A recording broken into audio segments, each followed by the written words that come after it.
Max, did you have a good Halloween? Yeah, we did have a pretty chill Halloween. My daughter has been sick for the past few days, so she actually missed all of her Halloween activities at school, which is a bit sad.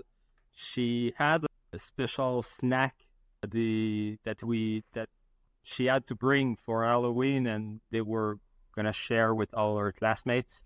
And we did some tiny ghosts out of strawberries and white chocolate. So we just dipped strawberries in white chocolates, cut the head off, and then put tiny chocolate chips for eyes. So it was really cute. We did like, I think 25 or something. So we ended up eating all of them on our side instead of sharing it with the class, sadly. Well, that's unfortunate. But is she at least feeling better now? Yeah. This morning she was better. Her worst day was on Halloween. Oh no. So yeah, it's pretty sad. But today we went skating. She had a day off from school, so it went well. We did not did a lot of trick or treating. Like after 40 minutes, she was exhausted. So right. We just ended up ordering some pizza and finishing Halloween at home, giving most of our candy to kids who came to the door. Nice. Yeah. And she decided to go as a unicorn butterfly thing. So she had like a little unicorn suit with butterfly wings. It was pretty cute. And on my end, at the last minute, I printed like the creepy Momo face from the Weird Oaks from a couple of years back. And I did that with a scary wig and scientific suit. And it was pretty intense, especially for her age. But she actually finds it funny, so it wasn't too bad. Yeah, you sent a picture of that in Discord, and I thought it looked like a Gelfling from Dark Crystal, which it kind of does, actually. Yeah, pretty much. It could have been many things. And what about you? What did you do for Halloween? Oh, we didn't do a whole lot. We carve pumpkins every year, and we don't have kids, so we don't go out trick or treating. But so we carved several pumpkins, which was fun. I do enjoy doing that, and then we just hung out on the porch and handed out candy for a little while. It was a little too cold for me to want to sit outside for the whole like 3 hours that kids are trick-or-treating in the neighborhood, so I ended up going inside and watching Big Trouble in Little China, which is a John Carpenter movie from the late 80s. Have you ever seen it? No, I don't think so. So it stars Kurt Russell as this trucker named Jack Burton, and he gets involved with like some Chinese sorcery stuff that's going on in Little China in, I think, L.A., either L.A. or New York, one of those two cities. I don't remember. I don't even know if they tell you actually, but it's a really fun movie. It's got some pretty good practical effects. John Carpenter's kind of known. He's not known specifically for a lot of movies with like strong practical effects outside of maybe The Thing, but yeah, it's a really fun movie. It's not so much a horror movie as it is kind of an action movie, but I felt like watching it, so I went ahead and watched it anyway. That's fine. That's absolutely fine. Did you have any kind of disguise for giving the candy for the little you did? No, I was just wearing, I have a shirt that has like a skeleton printed on the front and back of it, long sleeve, like t-shirt material, so I was just wearing that. I didn't get dressed up in a full costume or anything. That's all good. And from what I've seen, your pumpkins were really nice. I thought you had a real talent for carving them. It wasn't something Thank you. Hugely complicated, but they look really good. Thank you. Yeah, appreciate that. No problem.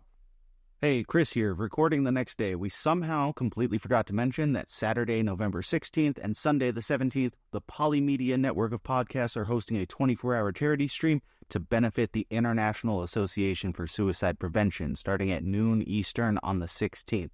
I will have an hour-long stream during the event at 9 a.m. Eastern Time, where I will be playing Super Blood Hockey. Come hang out for my stream, and come hang out for the entire stream. All right, thanks. So, welcome. This is the Trash Station Podcast, your podcast all about the weird, unknown, and forgotten video games. I'm your host, Chris, also known as Scotch and Hobbies on the internet, and I'm here with my co-host, Max, also known as Potomax. Hi, Chris.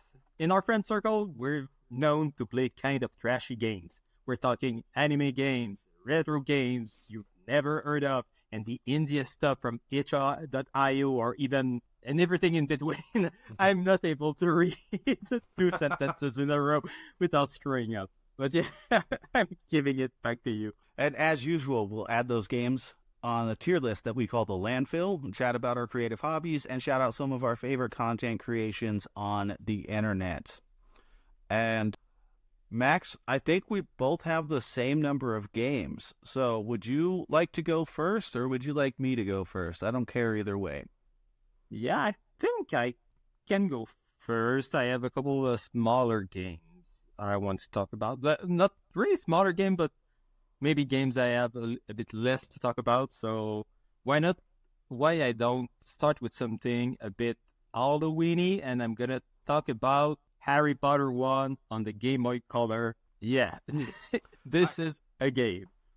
Okay. Do you have any particular affection for Harry Potter and all that world, or? I only read the first 4 books when I was younger, and then I kind of grew out of them at that point, and I think I saw the first 4 movies also, and I don't think I've played any of the video games or really cared about that property at all in any sort of recent period of time, and then the creator is kind of, let's say, problematic these days. Yeah, I try to distance myself from the creators of the things. I mean, at some point, there's so many layers between what she is and what ended up on screen, if you're talking about the movies, or even what ended up in the game. So, right. Yeah, I'm just distancing myself. I just like Harry Potter. I think it's a fun world, and especially the first few books and movies are pretty fun. They're just like fun fantasy witchcraft world. Just a good time. It's a game I used to play when I was younger on emulators. Like, it was part of the bunch of games I used to download.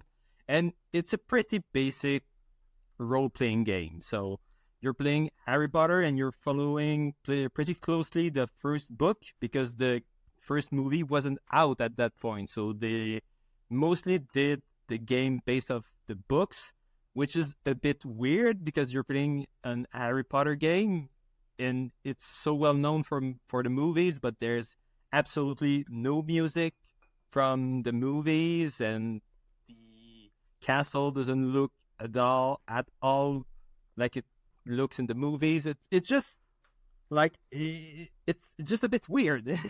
We're so used to have all those representation based of the movies at that point in time. So revisiting this and being it just slightly off, it was really weird to me. And I can see that being a little weird. Yeah, but dang, the game is not good, and I'm saying it's a role-playing RPG, a role-playing game, and yeah, that's true. It's a turn-based RPG.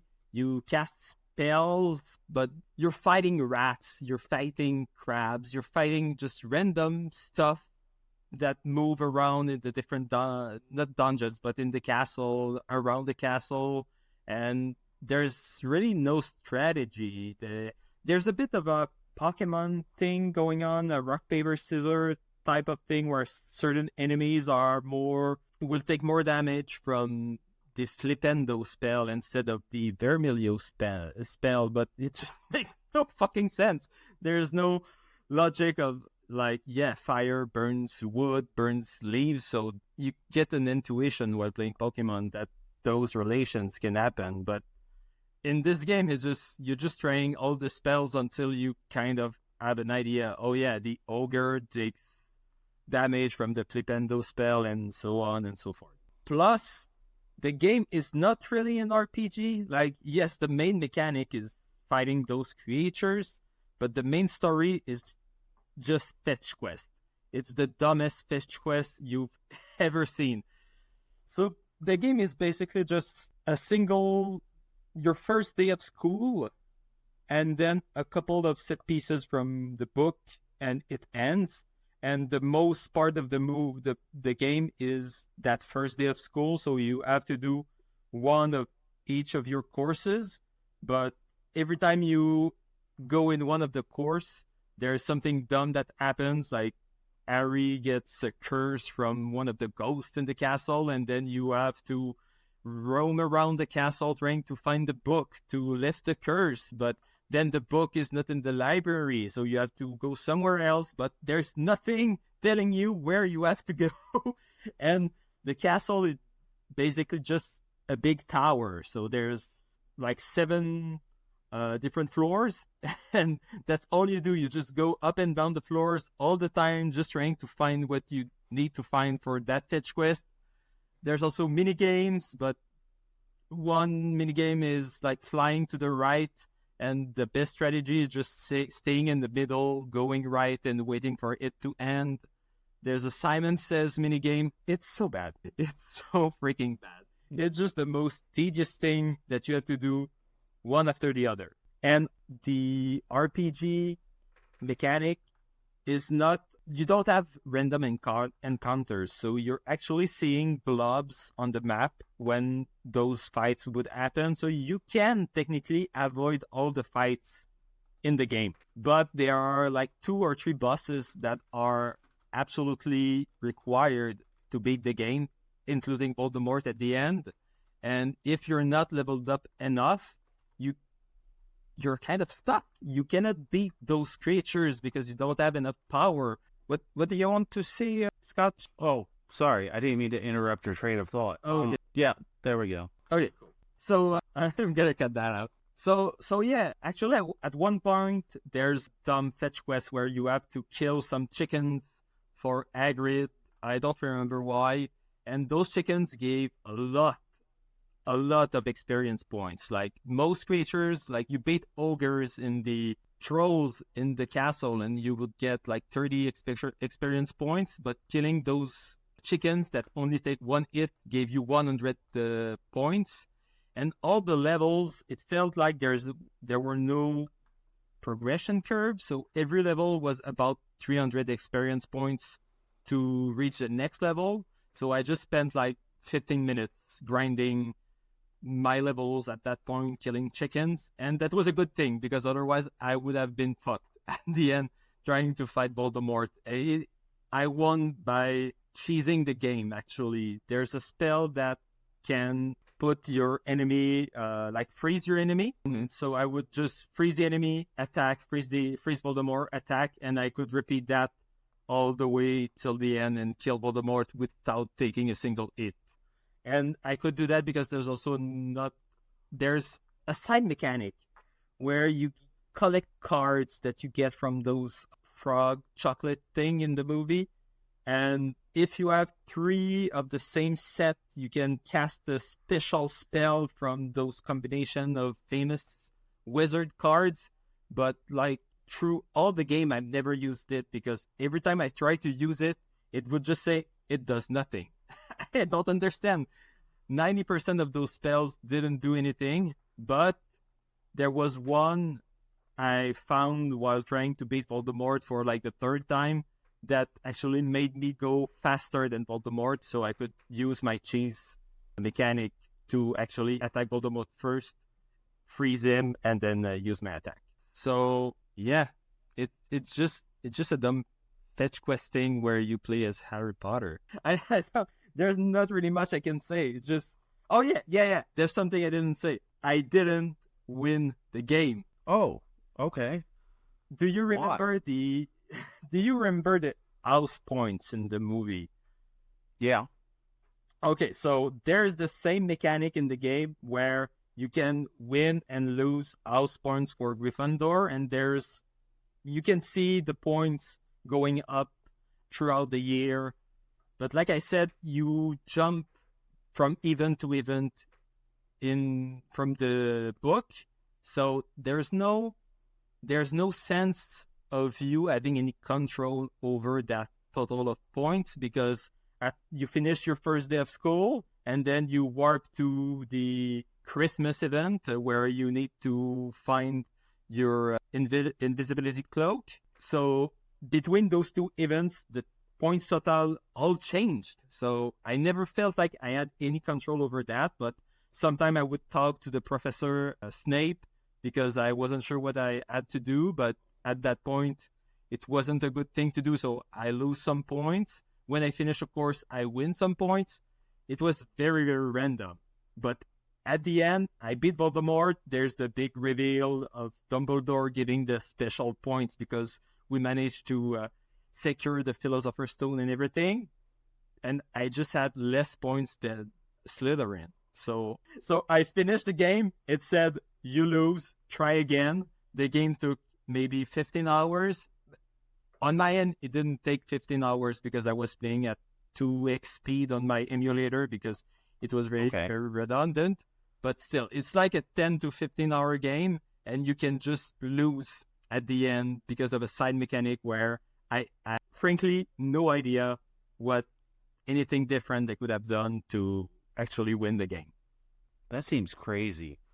That seems crazy, right? Just finishing a 10-hour playthrough and just saying, yeah, you lost. That it felt, but I think it's maybe a trick because you can have a new game plus.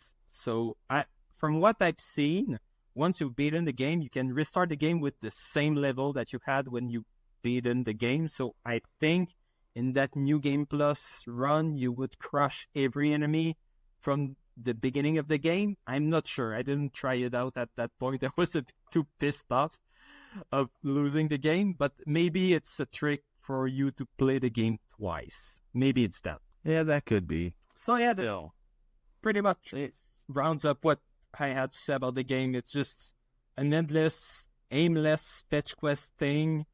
You do a bit of RPG, very basic RPG through that, and you follow pretty closely the book. So that's pretty good. And the animation and the graphics are pretty detailed for a Game Boy game. Like Harry Potter walks with a nice movement. He has a nice walk cycle, and when he casts spells, it's very fluid. So I can see that there was money put in the game. It looks pretty nice for a Game Boy game. It sounds nice, even if there's no music from the movie. But from a gameplay standpoint, it's just bad. It's just bad. Yeah, that's unfortunate. Yeah. So where would you like to place it on the tier list? I was kind of debating to myself between this is fine and almost trash, because I still wanted to see the game up till the end. And like I said, it looked pretty good. It follows the book pretty well. But I realized that if this wasn't an Harry Potter game, I wouldn't have finished this game. It's just the little fun there is to have is seeing the book adapted in a game.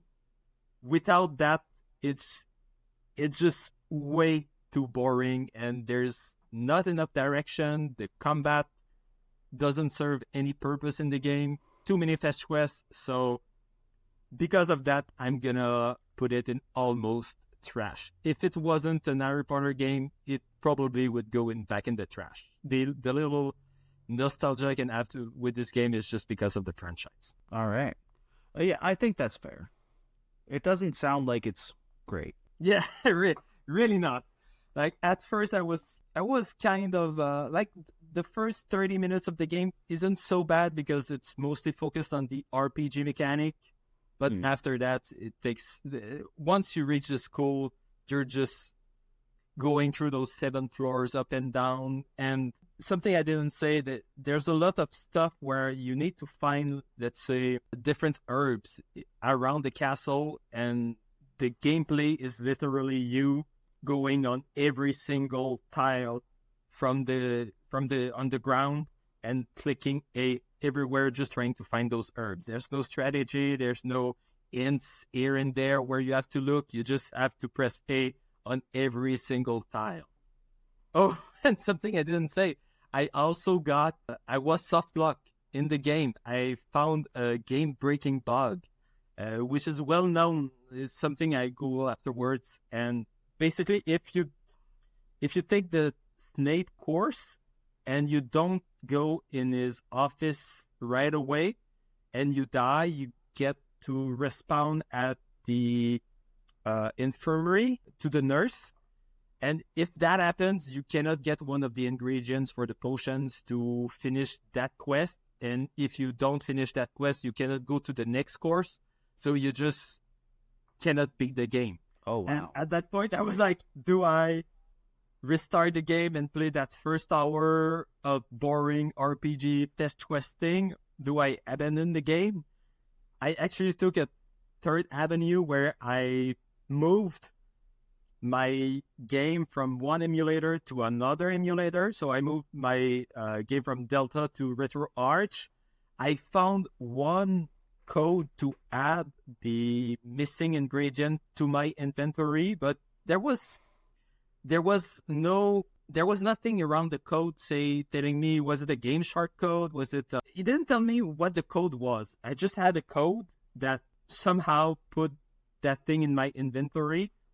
So with Delta emulator, it didn't work. I tried 4 or 5 different emulators in RetroArch, and at some point I managed to hit the cheat button, enter the cheat, and it actually managed to put that item in my inventory. So I saved the game, moved my game back to Delta emulator, and I could finish the game. And Wow. the funny thing is that it took me about an hour or so to fix my save file, which would have been exactly the same if I just started a new game. So I just lost some time doing that. And mind, I had to do all of that, moving the files on my iPhone. That was extremely tedious. But Yeah, that sounds for a funny story.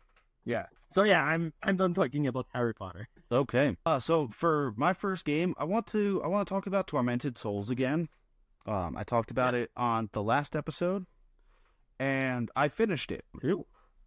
So last episode, I was about 4 hours in, and I thought I was close to being finished, and I actually wasn't. I had another like 6 to 8 hours to go till I actually finished the game. And some of my issues I felt like were a little bit mitigated, and some of them I felt like persisted throughout the rest of my playthrough. So one of the issues that I had talked about last time was that there were a very limited number of the save items, and I felt like there were too few of them to actually feel like I was making progress without like dying and accidentally losing almost an hour's worth of progress. As I got into the late game, I started finding more and more of those items, and by the end of the game, I ended the game with like 7 or 8 of them in my inventory that were completely unused. So I think it's a slight issue in the early game, but by the end of the game, it becomes a non-issue. Some of the puzzles I still think are a little bit too tough or obtuse for, I don't know, just kind of like in general, they're a little harder than they need to be. I several times, around 3, 4, maybe 5 times, I would be stuck on a puzzle for 15, 20 minutes and couldn't figure out what the solution was, so I ended up just looking it up. As I've said before, I don't mind looking up the solution to a puzzle. I would rather just look up the solution than spend 2 hours running around not knowing what I'm supposed to be doing, because if I do that, I'm going to get tired of playing the game. So yeah, I think the puzzle design could be a little bit better and a little bit more, like, I don't want puzzles to be straightforward and easy to solve, but I also don't want puzzles to be so obtuse that I don't feel like I have any way to solve them. And then there's a narrative twist towards the end of the game that I saw coming, that I kind of assumed was going to be the narrative twist. And like, that was fine. I see if I have any other major notes here. Just reading through my stuff. I think that's about it. The enemy design and the enemies don't really change going into the later game, and I found that a little disappointing. You kind of just fight the same 3 or 4 different enemy types throughout most of the game, and by the end game they introduce one more type of enemy, and then it's like that type with another enemy that was like a mini boss earlier in the game. So I think there could have been a little bit more variety there. But and then the final boss, I really enjoyed the final boss of the game. I thought that was a cool set piece. And apparently there's different endings. At least I think there are, because it seems like there's a different way that the game could have ended. But overall, after finishing the game, I don't think my overall opinion on it changed. I think it still belongs in the A tier as a great game. I don't think it's surpassed some of the survival horror classics like Resident Evil or Silent Hill, but it's definitely doing a great job, like being an homage to those, and it's still a really fun game, just with a few minor flaws. Did you think that the first 4 hours were better than the late game that you played? Did you think that first 4 hours was stronger as a game, or was it relatively the same for the rest of the game? I think it stayed about the same for the entire game, honestly. When you get into the later area, you don't have a map to reference anymore, which is standard for Silent Hill. In a lot of the Silent Hill games, when you get into like the late game end areas, you end up in like these mazes where you have to memorize the layout, and you don't have that map to be able to reference anymore. And this game did that also, which I thought was fine. Like, it wasn't so complex that it was daunting or unable to be navigated without the map. Yeah, I think it stayed consistent. Cool. Overall, throughout the entire playthrough. Like, I don't have any complaints in terms of like consistency of how good the game is. It kind of stays at that same level throughout the entire playthrough. Well, that sounds really good. Sounds like a fun time. It is a fun time. It's a little graphic, so I don't know how much you would enjoy it, but I do recommend it. So maybe you'll check it out at some point in time. Yeah, maybe not. Next Halloween or something. I'm very Halloween adjacent for this year. Yeah. And I'm gonna go straight out of Halloween for my next game. I've done my second beat from the UFO 50 collection, and the second game I beat is Golfaria. Have you played? This is this is the mini golf game, right? Well, there's actually 2 mini golf games, I think, in the collection, and this one is a Metroidvania mini golf minute hybrid. Okay. Are you aware of the minute mechanic from the game Minute? No. Okay, never played Minute. I think it's a good segue between those genres. So Minute is 1-bit game, which is basically Zelda, but you can only play the game a minute at a time, which is why it's called Minute. And within that minute, you can explore everything. And if you find a checkpoint, then the next minute you will restart from that checkpoint. So that's how you make progress in the game, but that progress is always capped to a minute walking distance from that checkpoint. And Golfaria is basically the same, but instead of time, it's strokes. So when you start the game, I think you start with something like 15 strokes. So you can putt 15 times. And after that, if you did not reach another checkpoint, you restart from the previous checkpoint. And the game really hit well with me. Well, firstly, I'm a big mini golf fan. I love I don't know, there's something in the mini golf experience that I really, really like, and even transposed as a video game that was super cool for me. And the adventure aspects of it was a very nice twist. It's something I've never played before, an adventure mini golf game. And like I said, it's basically a Metroidvania. You have a big map. There's a chunk of the map which is full of water. There's a zone of the map which is full of sand. And you cannot go very far in those sections. But eventually, with your strokes, you find items that will give you more strokes, so it's easier to explore the map.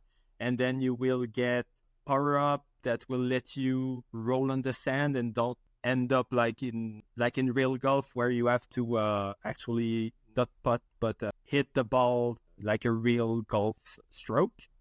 And there you can also get an upgrade to roll on the water. So it's really an adventure game. The map is not too big. It's basically 6-7 screens wide, 7 screens tall, and you have to find those upgrades to find parts of the magical key to put in the magical tea hole, and at the end there's a boss fight where you have to put your ball into a big hamster thing. And the game is pretty straightforward. You roll around, collect the power-ups, beat the boss, the end. What I like, it looked really, really good. The gameplay was satisfying. The putting was super consistent. At first, it's pretty hard aiming, gauging the force of your shots and everything. But by the end, I was just going around and doing exactly what I wanted with my ball. So that was super fun. And there are a couple of things I didn't like as much. There's no map in the game. So at some point where you only have 1 or 2 power-ups missing, it can be a bit difficult to remember where you went and where you didn't.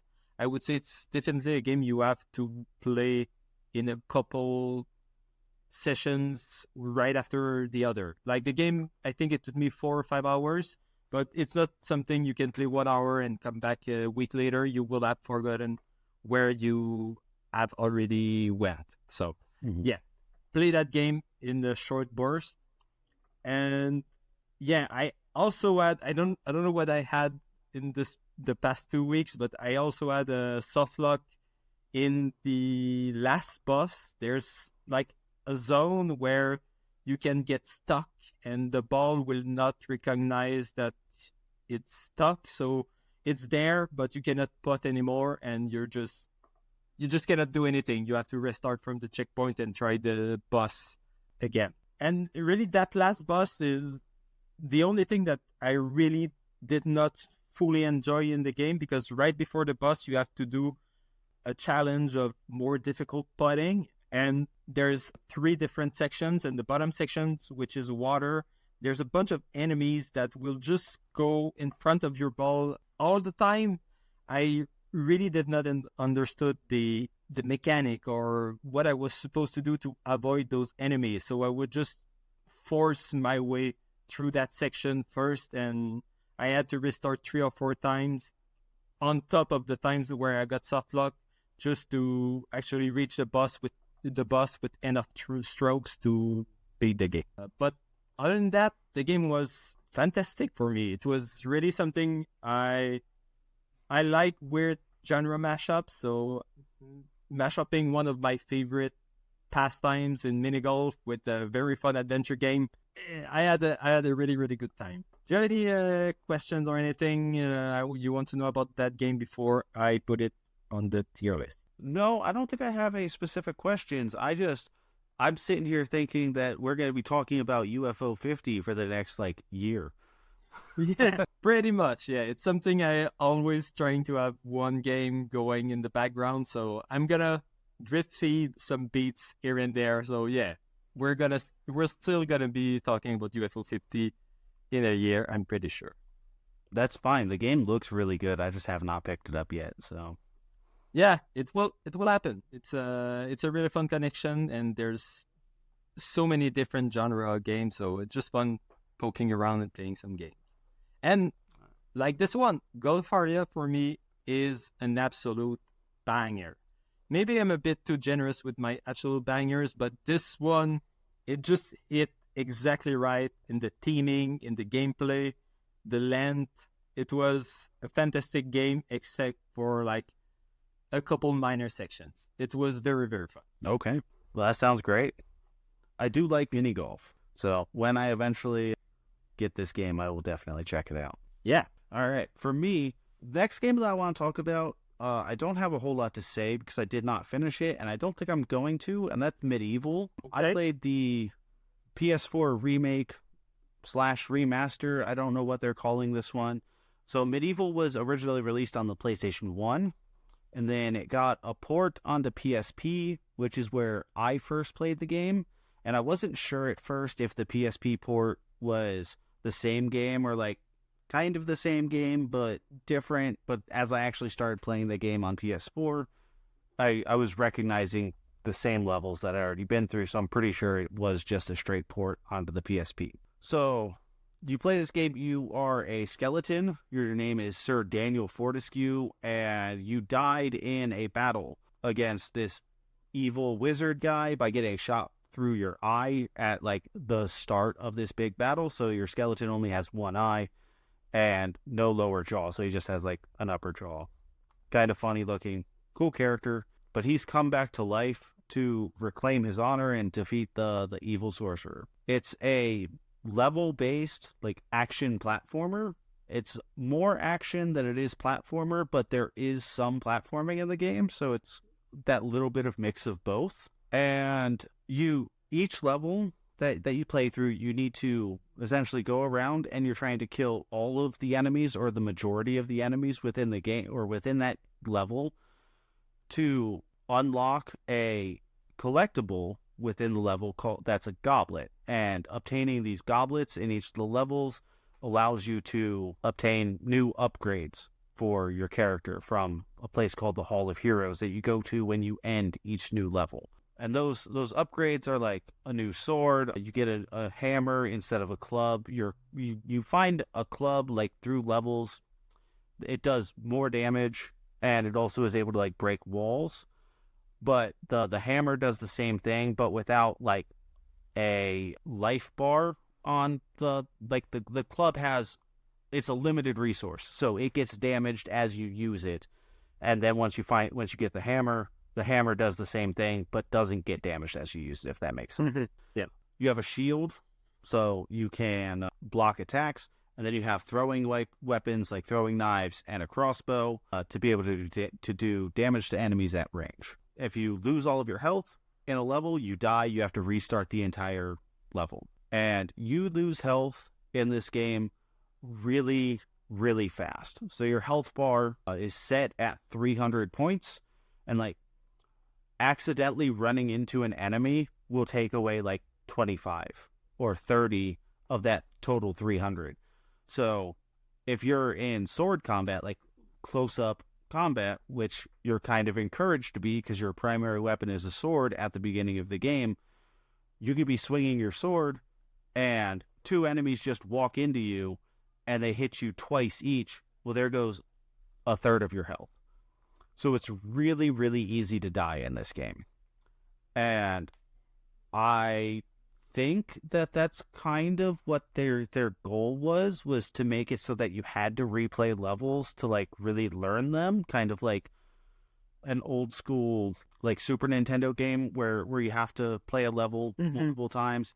Okay. But I felt like it was just getting very frustrating having to die and then replay the level again, especially since the levels are not short. Like in a Mario game, a level is 30 seconds to 2 minutes long. A level in this game is like 20 minutes long. So there were times where I'm like 15 minutes into a level and then I accidentally die and oh no, there's no checkpoint, you have to start the whole level over again. So not a big fan of that. I'm kind of surprised they didn't make some kind of change to that in this remaster, but I also understand like the desire to keep the game the same as it was and just upgrade the graphics, because I think that's what this game mostly is just like an entire graphical overhaul of all of the characters and environments, and then everything else is the same, kind of like the Spyro remastered trilogy and like the Crash Bandicoot games. Yeah. So, but it's not a collectathon like a lot of like 3D action games were in the PS1 era. There's coins that you can collect throughout the levels, and the only use that I found for the coins so far was to buy more ammunition for my crossbow or more of those throwing knives. And I was very hesitant to like waste all of my coins on those, because I don't know if later on in the game there's other things that I actually have to spend those coins on, and they're not something that like replenishes itself. I think there's a limited amount of coins. So like if you go into the same level again, you're not finding the same coins that you were finding the first time you were in that level. Like they're one and done. Like once you've used them, they're gone. But then there's also some other items that you have to find in some levels that then are like keys to unlock doors or other areas in completely separate levels. So in one level, you find a talisman that summons a witch, but you don't get to the place where you summon the witch until like 3 levels later. Okay. And yeah, I played this game for like 2.5 or 3 hours on stream, and I was enjoying it for that period of time. And then when I went back to it after, like going into those next few levels were just getting increasingly frustrating to where I just decided to stop playing. Yeah. Because of the quickness of death and having to replay the same level over and over again. I just was getting frustrated with it, and I said, you know what? I don't think I want to continue to play this game right now. And I think that's actually the same thing that I did when I had this game on PSP, was I got to around the same area that I'm at right now where the difficulty starts to ramp up a little bit and then just quit. Yeah. I played that game, and I've not played a lot of Souls-like, but what I know that you've played Elden Ring. How would you compare this quickness of death and replaying the same levels to something like more traditional Dark Souls game? Where's the line between this game being very frustrating and those games being fun? I think the difference here is that in a game like Dark Souls, you have a lot more control over whether or not you're actually going to be hit by an enemy. So like the way that Dark Souls and Elden Ring are usually described by people, and the way that I'm going to describe them now, is that if you get caught in one of those games, it's because you did something wrong. So either you didn't dodge at the right time, or you mistimed your attack, or you attacked when you should have been dodging. In this game, it's just like, well, I'm swinging my sword, and then an enemy walked into me and did 50 points of damage to me while I was trying to attack them. It doesn't feel like there's as much control over like your ability to get away from damage. Yeah, I kind of that makes it's just a bit too sloppy. It's not tight enough to warrant this kind of difficulty. Yeah, and like I know the game's beatable. Like people have beaten this game. I just don't think I have the patience for it right now.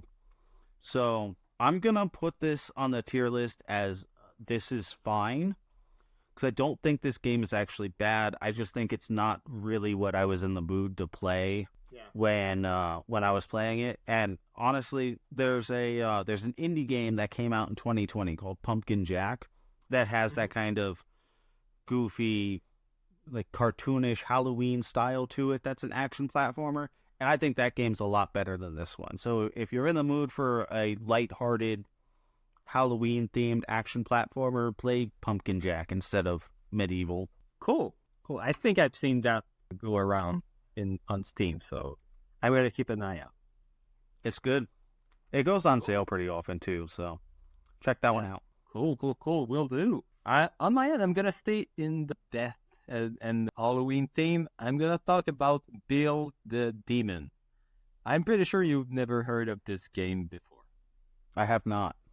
Okay, so I've played this game 2 different times of my life, I would say. So this game at first was made for the Apple computers. So I think it was for Macintosh 7.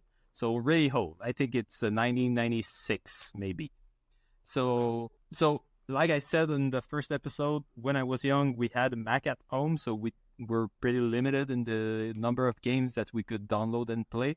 And this was one of the games that we ended up downloading many times and tried. It's a 2D platformer where you play Bill the Demon, and you have to go through the 9 circles of hell. And the mechanic of the game is that you have different kind of jumps. So it's a bit like Ghosts and Goblins, where when you jump, it feels pretty fixed, so you don't have many controls when you're in the air. But before jumping, you actually have control. If you're not moving, you will do a high jump. If you're moving, you will do a long jump and jump less high. And if you're actually hitting a wall, when you jump, you will also not do exactly the same kind of jump. You will kind of only jump one block. The game is very blocky. It's an old school 2D platformer where everything is a block and your character is the same size as a block. So think maybe small Mario in Mario 1. And in each level is a big maze, and you need to reach the end of that maze. I say maze because it's like interweaving. You go down and then left and then up, but most of the levels won't loop on themselves. Like it's linear for the most part, but it feels like a big ladder. And you have time limit because your hunger meter goes down with time, and you can replenish your hunger by eating souls in hell. So you just go around eating little souls of people suffering in hell, trying to reach the end of that circle.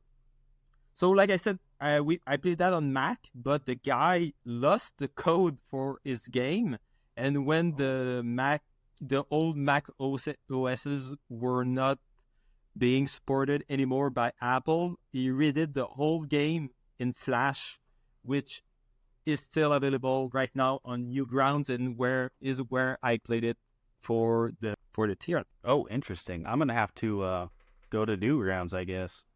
Yeah, exactly. The game is it's a game I played when I was young, and I don't think I ever beaten the first level, the first circle of L. I remember trying it often, but each level takes maybe 5 to 10 or even 15 minutes to do of going around, and it can get pretty tough because you have a time limit and you have to be very efficient with your jumps. There's a lot of precise jumps where you have to jump exactly at the end of the platform to reach the other platform. So when I was young, I don't think I had the skills to actually beat the game. But now, as an adult, and since it was Halloween, I decided to go on a roll and try to beat the game. The game is divided in 3 sections. So the first 3 circles of L are kind of the easy levels. Then you have the medium levels and then the hard levels for the last third of the game. And yeah, the game is a big labyrinth. It's one big level, but you get many checkpoints in the level. So every maybe 30 seconds or so, you will get a checkpoint. But you have a very limited amount of lives. So you start the game with 3 lives, you do your platforming, and if you lose all your lives, you have to retry the level. And if you reach, let's say, level 2 with 2 lives left, well, if you die, you will restart with your code with exactly 2 lives. So how you enter levels will impact how easy the future levels will be for you. And how you get more lives is by eating 25 souls. It accumulates. So if you eat, it's like Mario. If you get on 100 coins, you get a life.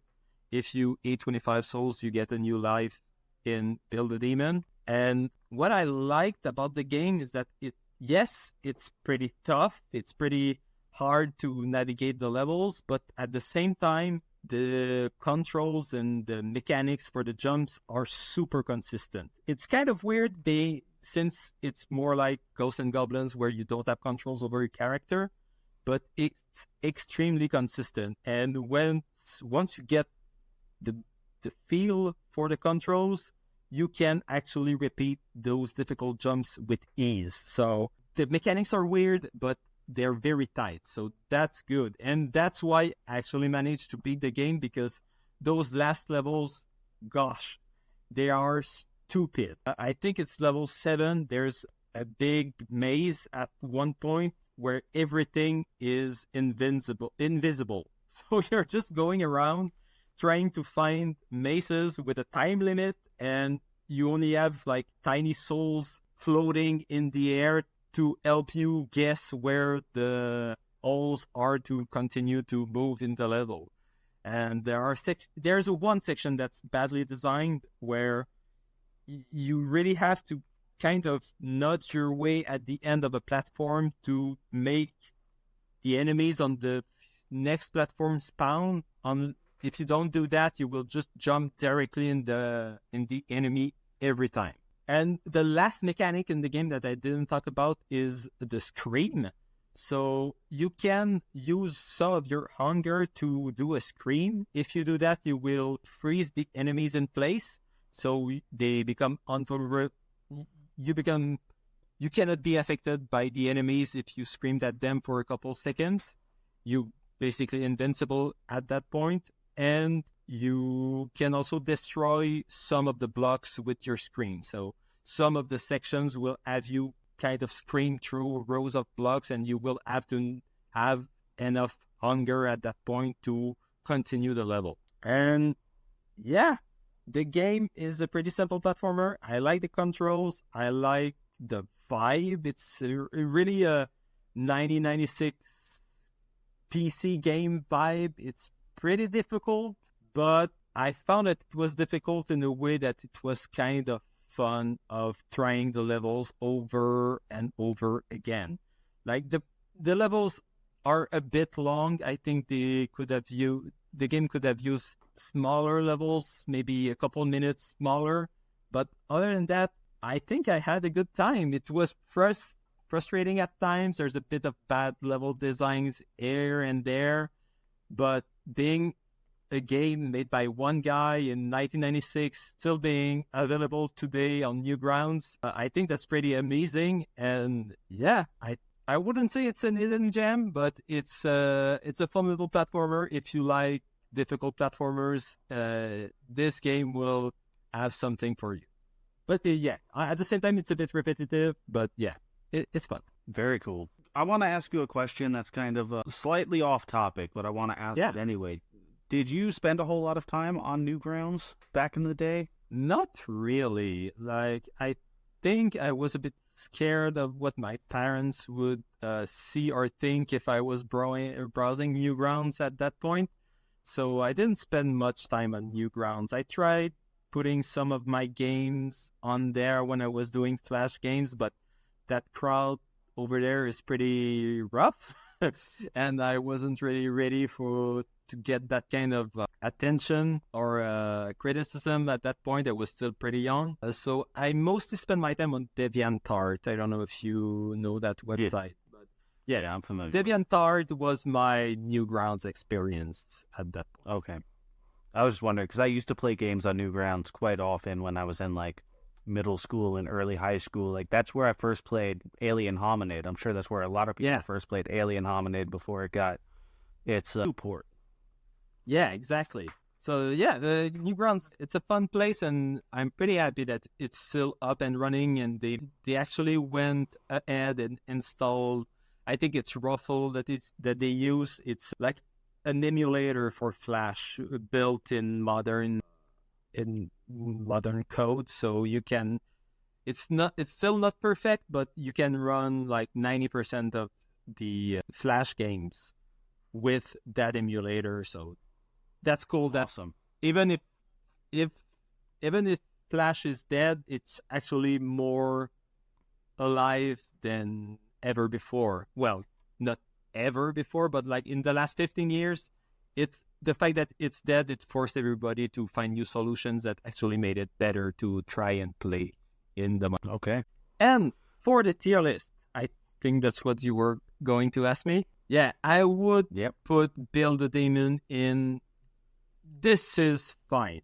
I think the game, it's for a specific set of people. I think it's designed well enough that it doesn't belong in almost trash. The game is pretty fair. It's challenging, but you can get good at it, and you can farm lives in a couple sections if you play your cards right. And I wouldn't say that it's all that good either, because there's a lot of repetition. It's all the same enemies for 9 levels. And some, like I said, some of the sections are pretty obtuse and pretty difficult to go through.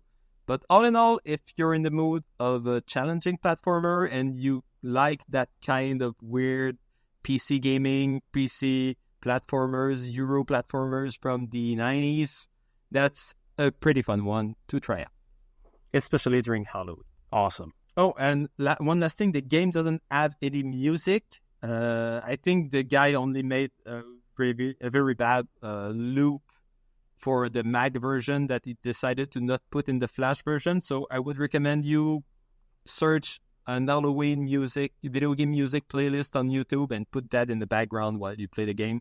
That's what I did, and it worked perfectly for it enhanced the experience of the game for sure. Excellent. Okay, so the next game that I brought is Splatterhouse from 2010, which is a very violent hack and slash action game.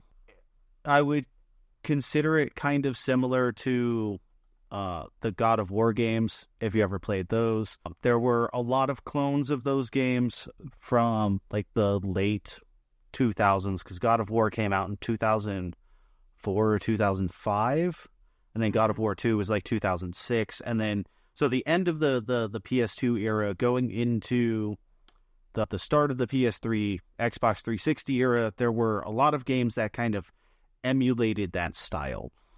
Became very popular, and they're kind of split in between two, where like some are more like Devil May Cry and some are more just pure action focused like God of War was. Splatterhouse is very much more focused on the action and the spectacle like God of War was. So this is a reboot of the old Splatterhouse games that were originally in arcades. Well, Splatterhouse 1 was in arcade, and then on the TurboGrafx 16, and then Splatterhouse 2 and 3 were available on Sega Genesis, and I think they were both arcade games also. Yeah, I think so. I could be.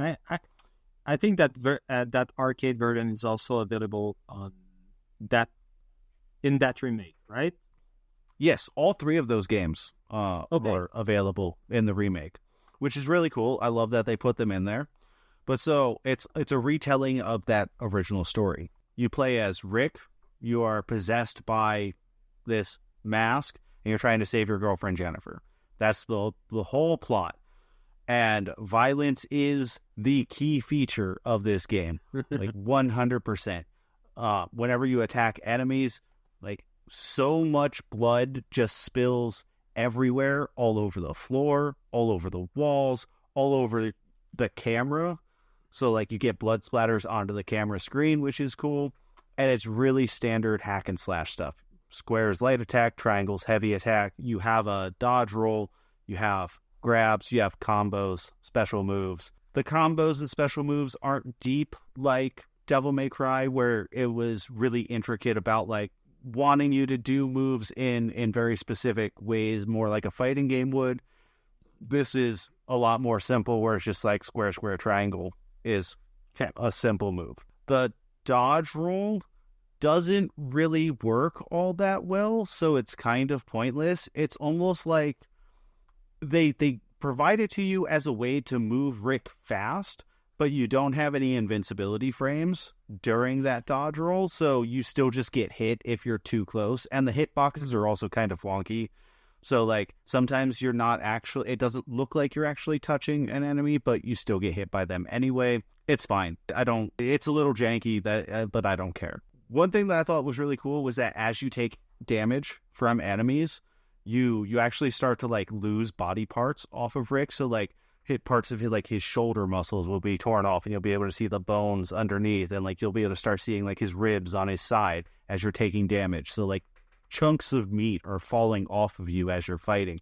And some enemies can actually completely tear off one of your arms also, so then you're fighting one-handed, which really sucks because you can't do any combos. You can only do single strikes and then nothing else if you've lost that arm. But if you wait about 5 seconds and just run around avoiding enemies, that arm will just regrow and you'll be able to continue doing your normal attacks again. Or one of your special moves, and one of the most important special moves, is a healing ability, and it's basically like sucking the blood out of all of your enemies to heal your health bar. And whenever you do that, if you have lost one of your arms, you regrow the arm instantly by using that special move. Cool. This game is extremely linear. You're running down hallways and into rooms that basically have one door leading out of them. You go into a room.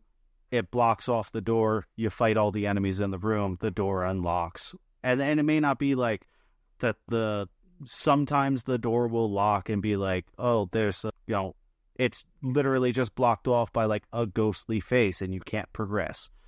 Other times it'll be more of a in-room puzzle that you have to solve, and most of those puzzles involve you impaling enemies on spikes, either on the ground or on the walls. As I said, it's a very violent game. Almost every enemy has a damage point to where when you've done enough damage to them, you can do a like quick time event, like finishing move on them. Yeah. And those will be like ripping them in half or tearing their head off or some other extremely violent thing that you're doing to all these enemies. Like the spectacle of that is really the point of this game.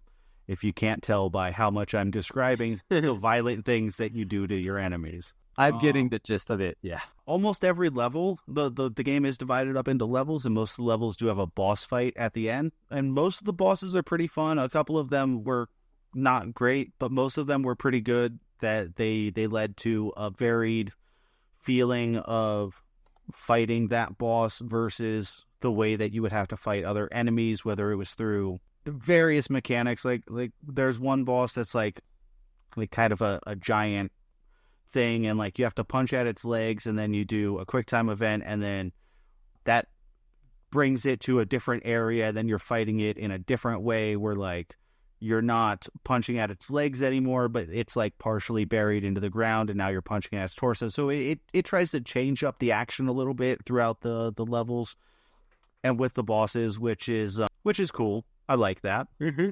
And then some of the levels go into a 2D side-scrolling view, like the original Splatterhouse. So like you're not moving in 3D anymore. You're literally just walking down a 2D hallway to the right and fighting enemies that are walking at you. And I thought that was a really cool like homage to those original games. And sounds like a fun twist, just changing the pace of the game. Yeah, exactly. It's just something to change the pace a little bit.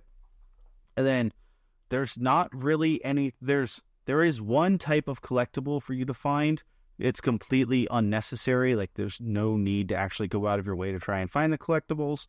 And they are just torn up photos of your girlfriend Jennifer in suggestive or topless poses, and they're split up into 4 pieces that you have to find throughout the level.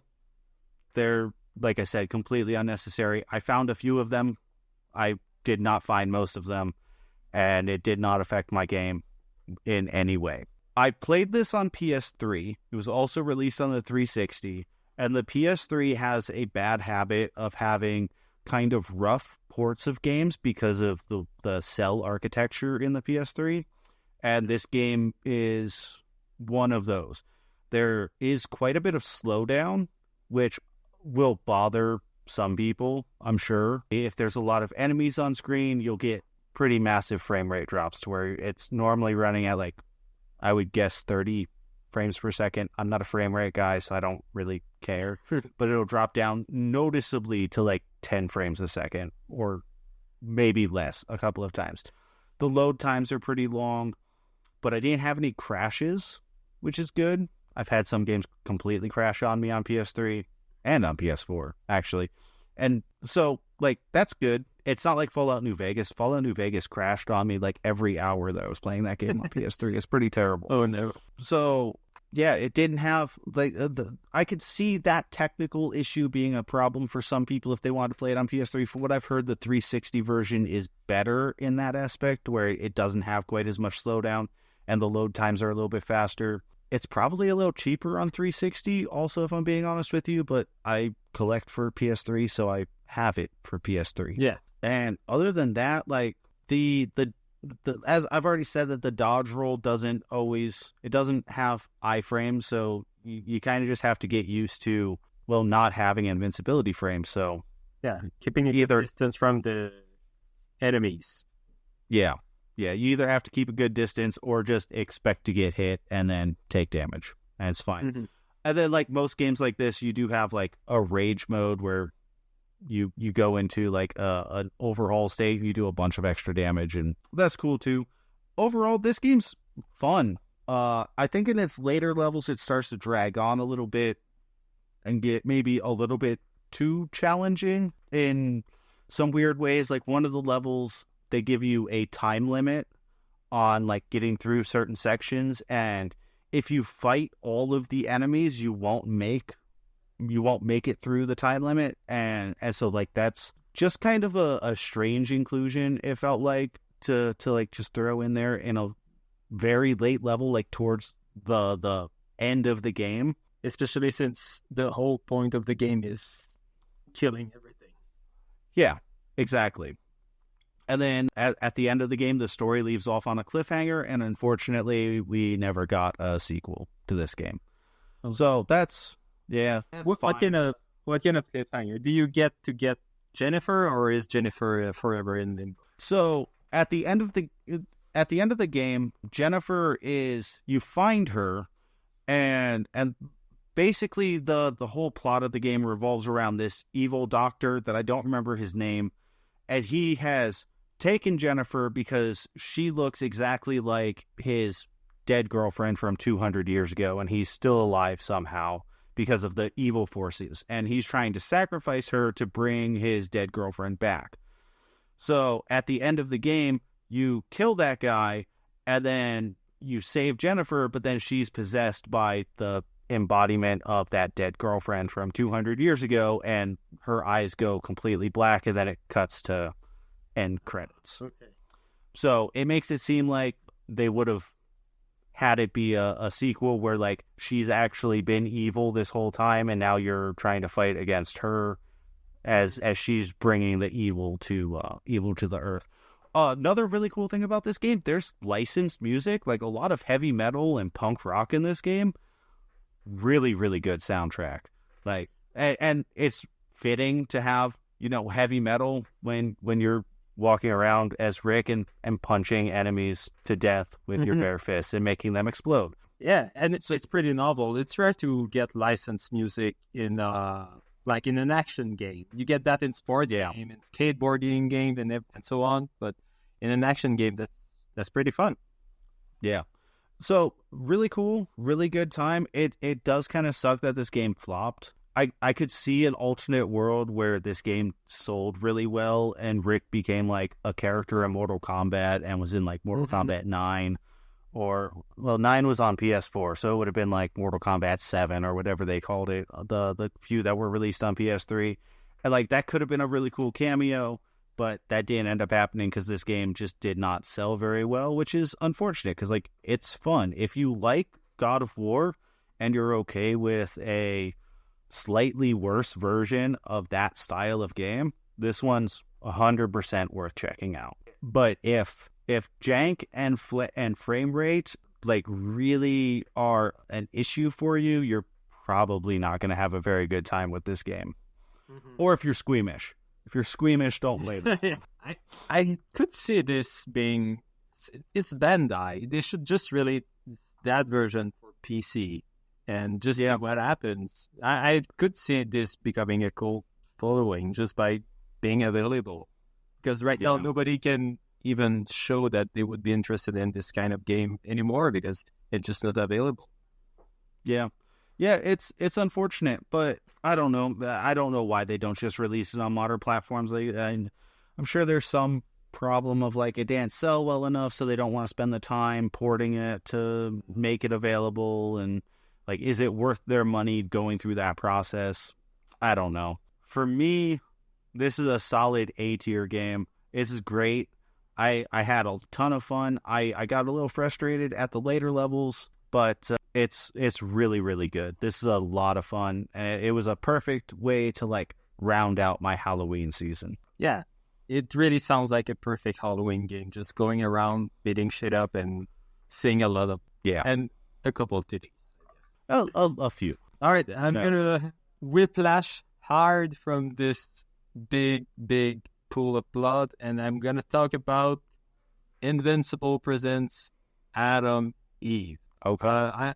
I feel like I'm always asking those questions when I start to talk, but are you familiar at all with the Invincible franchise? Is this Invincible the comic book that was made into a HBO show? I think it's a Prime show, but Oh wait, was it Prime? Then I yeah. think it's Prime.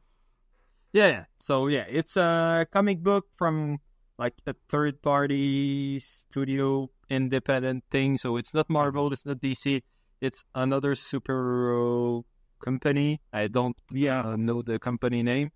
If you want to pull that up and just tell me whenever.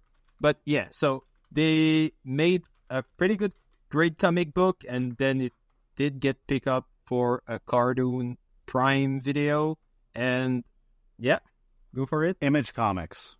Oh, yeah, Image Comics. Yeah, they're a pretty big publisher of comic books. Obviously, not quite as big as Marvel or DC, but like they're up there as one of those big secondaries, like alongside Dark Horse. So yeah, exactly. They're in the second tier of comic book publishers, and yeah, I've watched the TV show when it released, and that series is just freaking fantastic. It's another evil Superman story thing, but the way that it's told and the way the characters all live together, it's just very well put, and it's different enough that it's worth checking out. It's absolutely worth checking out. If you get anything from this game, is that you should check, at the very least, the Invincible TV show. It's a couple short episodes, and it's super good. Yeah, the first season was like 8 episodes. So yeah, I think so. Like 4 hours at most, because I think the episodes were, I don't think they were full 30. I think they were like the normal 22 that you would get on, TV. Yeah, exactly. So it's not a huge time commitment on top of everything. Yeah, and very good. Like sideways from the Invincible TV show, they started releasing, I believe, sideways like stories about other characters in the Invincible universe. So they're called Invincible Presents, and then there are different characters that got their own comics. So they did one, Invincible Presents Adam Eve, which is another superhero, a young teenage girl, which has the power to materialize anything. Like she can transform matter into anything, but nothing living. So she could transform a lamp into a burger, but she would not be able to transform a cat as anything. So she can transform matter as long as the matter is something that's dead or not living. And yeah, they made a game about her. They also made a side movie from in the same style of TV show about her too, about her origin. But the game is her story that happens during the first season of the TV show. So you start a bit before the beginning of the first season, and you go through the same events, but from her perspective. But she's also dealing with her own bad guy at the same time. And the game is part visual novel and part turn-based RPG. So in the visual novel section, you're playing as Adam Eve, and she's dealing with romance. She's dealing with having her big first bad guy that she's dealing on her own. Her team is splitting up. There's a student that explodes at her school. And she's finally getting friends that are not superheroes, because she spent all her life being like kind of a weapon and being used for her powers. So she's starting to get a normal living during her last year of high school. And for the turn-based RPG, it's a very simple rock, paper, scissors kind of thing. So you're fighting... Sorry, I have a dog making some noise. She's playing with his toy, so it's fine. Yeah, so it's kind of a rock, paper, scissors thing where you have enemies that you can see what their intent are for their next attack. So if they're going to do a punching move, then you can block them using your attack that will actually ground them to the ground so they cannot attack with their punch move. And if they're shooting, you can confuse them so their aim is really, really low. And most of the time, they will just miss you from shooting. So when you're one-on-one, it's pretty easy because you can see what the other will do. You do the counter move and then you attack. But it can get a bit challenging when there's multiple enemies because you have just a set number of action points per turn, and you only replenish so much on every turn, so you cannot like counter every character, every enemy, so you have to deal with the enemy and kind of decide which enemy will do which kind of attack to you and so on.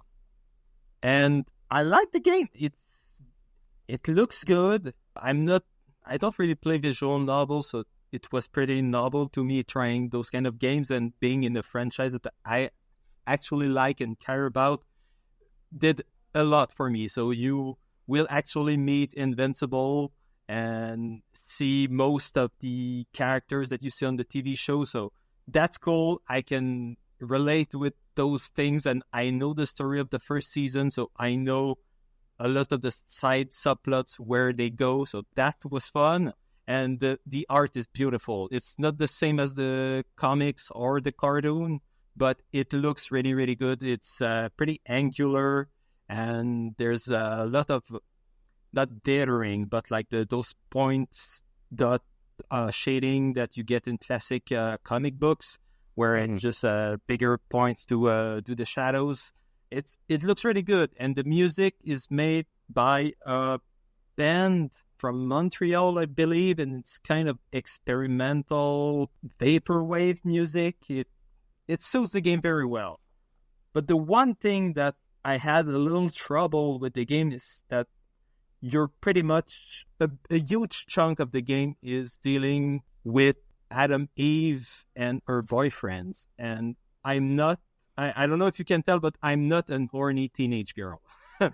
So role-playing as a horny teenage girl, deciding whether or not I want to kiss the different boys around felt a bit weird to me because, well, that's very not me, and I don't want to be a guy projecting fantasies of the girl being horny all the time for all the boys. So it was a bit hard for me to decide, okay, is this really something that Eve would really be fitting right now, or I just want to see it just go where it goes. So that felt weird to me. But despite this section of the game, I think being familiar with the source material helped because I knew where our relations were going to go, so I could use that knowledge in the choices I was making. But other than that, the game is it just pretty fun. You're following the story, a side story in the Invincible universe. Your choices seem to matter. I only did one playthrough, so I cannot really know, but it really feels like the choices that you make can change a lot of small things throughout the playthrough. So I was feeling like I was making a difference in the story playing this visual novel. The combat is pretty easy, but it's also not mindless. I had a couple close calls. I died a couple times too, and had to redo the fights. So I think there's just enough RPG there that you have to focus a bit, and you can actually have fun playing the RPG bit on top of the visual sections. And yeah, I think it's a fun story. It's a fun game, and I would recommend anyone who has a passing interest in the Invincible universe to check that one out. It's only on PC right now. I got it for free in one of the Epic Store giveaway. I think it was also on the Prime giveaway too. So it's often free if you have those. If you check those out, it's often free and it's totally worth it. Honestly, if I've been thorough enough. Do you have any questions about the game? No, I think you've been thorough enough. It sounds like a fine game. Yeah, and I would actually put the game in the A tier. I think it's a great game, especially if you're familiar with the source material. That's a huge plus, and it's super fun to actually see those different events going through a different perspective. And Eve is an awesome character. She's a really powerful girl superhero, so it's fun actually playing as her. And if you're a bit younger and you're interested in those romance stories, I think you would even get a better kick out of it. Because, like I said, the relationship and the school vibe is a big part of the game. You're not just being a superhero all the time. You have to deal with your parents, with the school setting, your boyfriends and everything. So if you're a bit younger, I think it would be even a better game for you. Excellent. All right. My final game is Parasite Eve, which is a PS1 survival horror action RPG. Have you ever played Parasite Eve? Because this is like a fairly well-known classic game. No. In fact, I don't think I know anything. I know that this game exists, but I don't actually have any knowledge of the game. Okay. So this game was published by Square and developed by Square before their merger with Enix. At least I'm pretty sure, because it said Squaresoft on the title card of the game. So first off, I don't comment on music in games very often because that's not why I usually go to games. But when a game's music stands out, I feel a need to comment on it and comment on it early. And this game's music is absolutely fantastic. I don't think that's a big surprise from a Squaresoft game from the mid-90s. Like they were, hitting their stride with Final Fantasy and everything.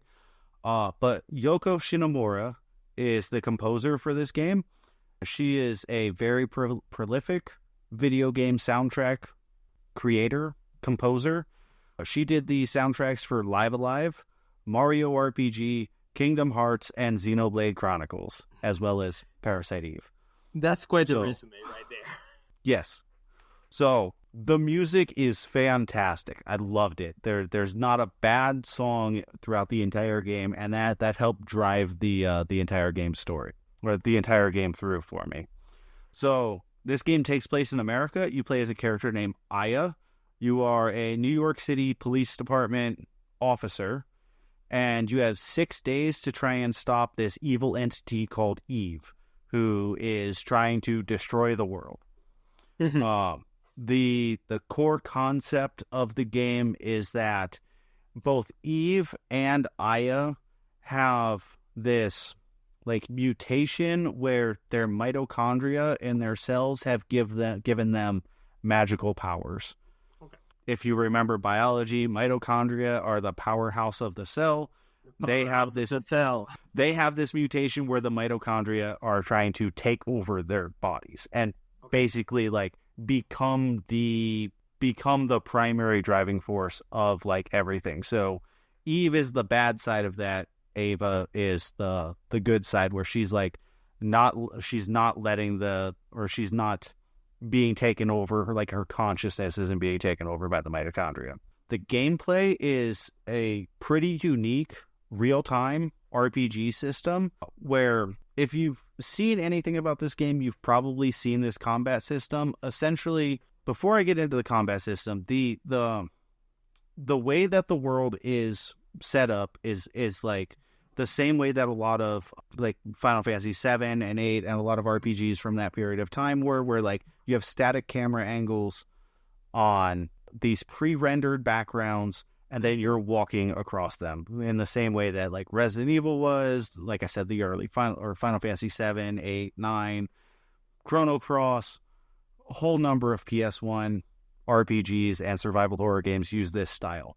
So when you're on that map and you're walking around through these environments, you will go into random encounters, but they will be within that same pre-rendered environment as the world that you're walking around is. So you don't get transported to a separate battle screen like a lot of other RPGs will have you do. And you can go into battles in nearly any location. There's a few places where I found where it seemed like battles will never happen, but for the most part, most of the maps you can get into encounters. And then because you're a cop, your primary way of fighting is with a gun. So you're shooting enemies. You do have a melee weapon also, which is a baton.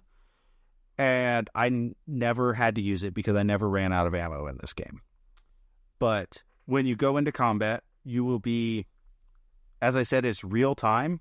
So you'll be in the pre-rendered background, and you'll go into the combat. Some enemies will appear around you.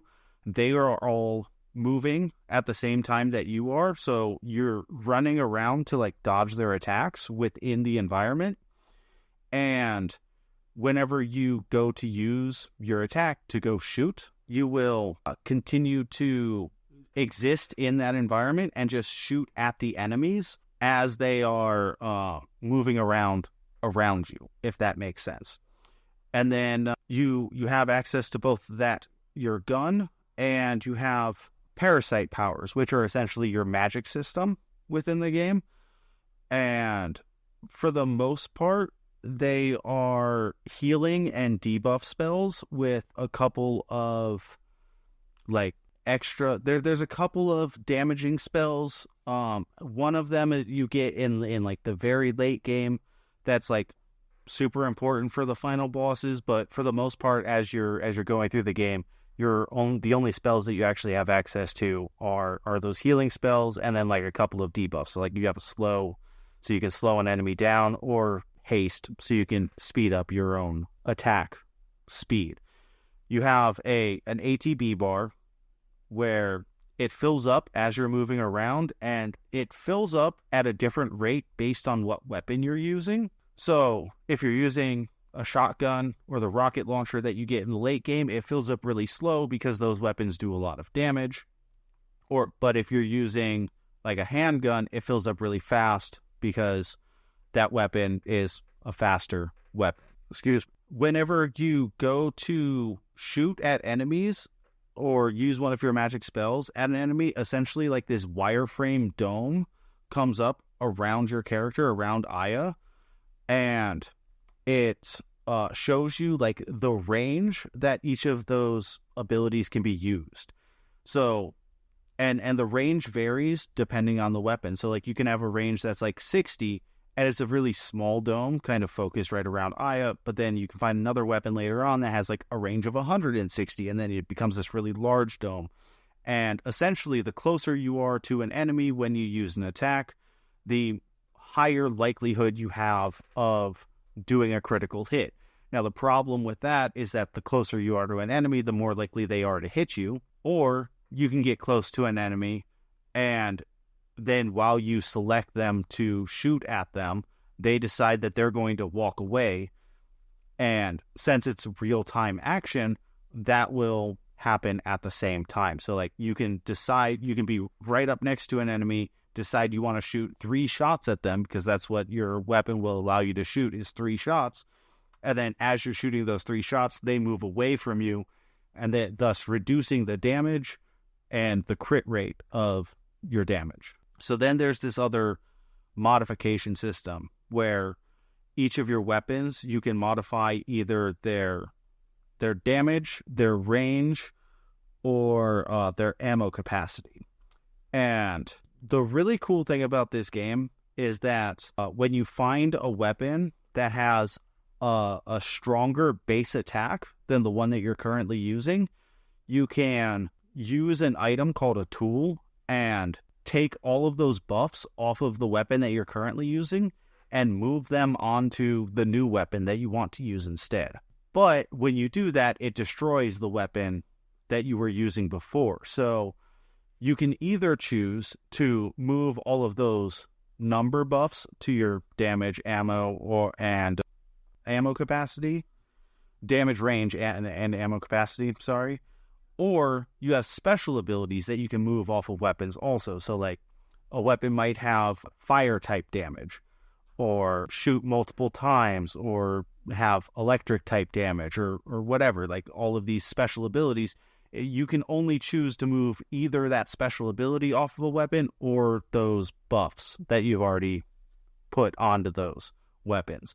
So more often than not, what you want to do is when you find a new weapon that is stronger than the one that you were currently using, is you want to essentially take all of those buffs that you've put onto the more powerful weapon or onto the less powerful weapon, all those number buffs, move them onto the new weapon that has a better base damage stat, so that you gain more damage that way, because you don't actually have like levels. Well, you do have levels, but they don't actually affect your damage. When you level up, they only affect your HP. So, but then you'll find other weapons that have those secondary bonuses, and you'll want to take those secondary bonuses that you want off those other weapons that you're not going to use and move them onto the weapon that you're currently using, or a weapon that you feel like you're going to be using for a long period of time. So I really like this combat system. I think it's a lot of fun. I think it's really interesting, and it leads to a lot of like creativity in the way that you can modify your weapons to, have that kind of skill expression that you want from an RPG. So same thing goes for armor. You have a similar stat boost problem, or not problem, but stat boost type thing with armor, to where you're leveling up a single piece of armor with, single use items.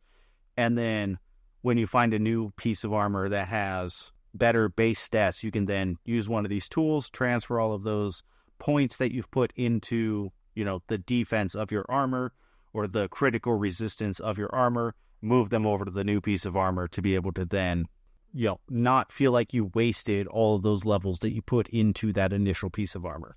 So that's really, really cool. Couple of annoyances that I had with this game. I bought this game digitally off the PS3 store a while ago, when that was still like an option that you had. Like, you can technically still buy games off the PS3 store. You just have to do it in this roundabout way where like you add money to your PlayStation wallet, and then you go onto the PlayStation 3 and buy games using the money that's in your wallet, instead of just being able to buy games directly from the PlayStation store. It's stupid. It is what it is. For whatever reason, they decided to make this game not be able to be controlled with the D-pad. It's only controllable with the analog stick, which is weird for a PlayStation 1 game that came out in 1998, when most games didn't have analog sticks, because the DualShock, the original PlayStation DualShock controller, had only come out 3 months prior to this game releasing. So this game was obviously not DualShock compatible. Why are you making me use my analog stick to play this game? And that led into a frustration where when I was menuing, my DualShock 3 that I use on my PS3 here in my office, the left analog stick is a little old and a little touchy. And so if I move the stick to the right, when it snaps back, it registers it very slightly as though I clicked it to the left. So if I'm in a menu and I go to the right, whenever I release the analog stick, it snaps back to the left, making menuing in this game kind of a pain in the ass, which is only specific to me and the controller that I'm using and the version of the game that I'm playing.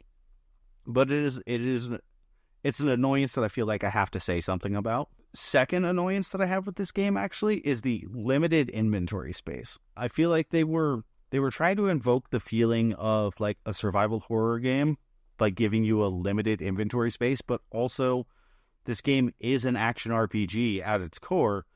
So your inventory will get taken up by, multiple keys that you need to get through this current area that you're in, and then a few healing potions, and then like this extra gun that I don't want to get rid of yet, and this extra piece of armor that I don't want to get rid of yet, and this tool that I need to be able to transfer stats on my armor.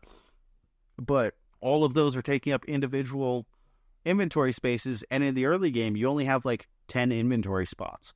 So now I've taken 2 spots with keys, and I've taken 2 spots with guns, and I've taken 2 spots with armor. Well, now I'm left with only 4 slots left to be able to have potions, but then I'm finding other items throughout the level that I still need to be able to pick up, but I can't pick them up because my inventory's full. Kind of annoying.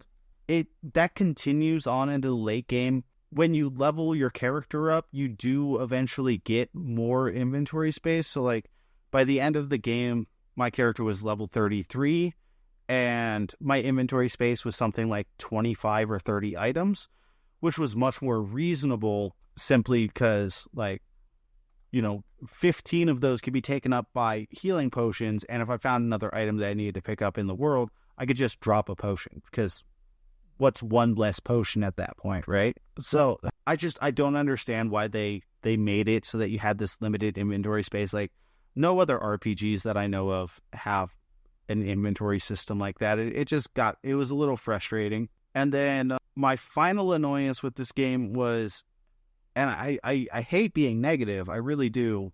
And I feel like I talk about being annoyed with games quite a bit while we're talking on this podcast, honestly. But my final annoyance was like in specifically in the late game. So one of the last levels that you have to go into is this museum, and it's set up like a museum would be in real life, because you're in New York City, so you're going through, room after room after room of these exhibits, but every time you enter a room, you get into a combat encounter. Well, these combat encounters are with the same enemies that I've fought over and over and over again 100 times. So it's not challenging. It's not hard. I know their attacks. I know I'm not going to die to this encounter, so I just have to fight them, get to the end of the encounter, and then what I would do is I would use my magic heal myself back up to full health, go into the next room, get into another encounter again, and then while I'm in that encounter, my magic heals, because your MP heals over time, but only while you're in a combat encounter. So I would go into the next encounter, my MP would fully heal, I would defeat all the enemies, which were the same enemies that I just fought in the last room, and then full heal myself again, and then go into the next room and just repeat this process over and over and over again. But this place is massive, and it's just room after room after room, and it got really tedious and really frustrating to the point where I was just like, I'm just gonna look up a guide. Like, I don't care anymore about trying to find my way through, like, where I'm supposed to go. There's locked doors all over this place, and there's no in-game map, so I don't know where I'm at in comparison to where I'm supposed to be. And I feel like I don't play a lot of RPGs, and part of it is because of, like, this kind of frustration of, oh, well, we're going to put you into another random encounter, but it's a random encounter that has literally no stakes at all, because it's just trash mobs that you have to fight again. Yeah. And it's the combat... having a special combat mechanic, that's a double-edged sword of having an interesting and unique combat mechanic. Mm-hmm. Those late-stage repetition just are more tedious because you cannot just spam your way through it. You actually have to play those fights, even if those fights don't matter. Yep, exactly. So yeah, that was kind of annoying. And then the final boss of this game is just bad. It's just bad. Spoilers for the final boss, if anybody cares. Skip ahead a couple of minutes, I guess. But final boss of the game is 4 phases in a row. And then once you finish those 4 phases, you have to go into a maze to complete an objective.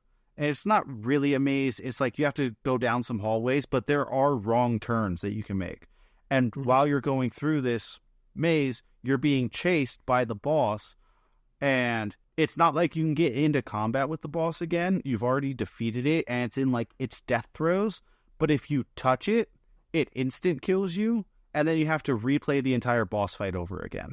And that's a problem because there are wrong turns that you can make that lead to dead ends, which means you make a wrong turn, you go into a dead end, you don't realize that was supposed to be it's a dead end.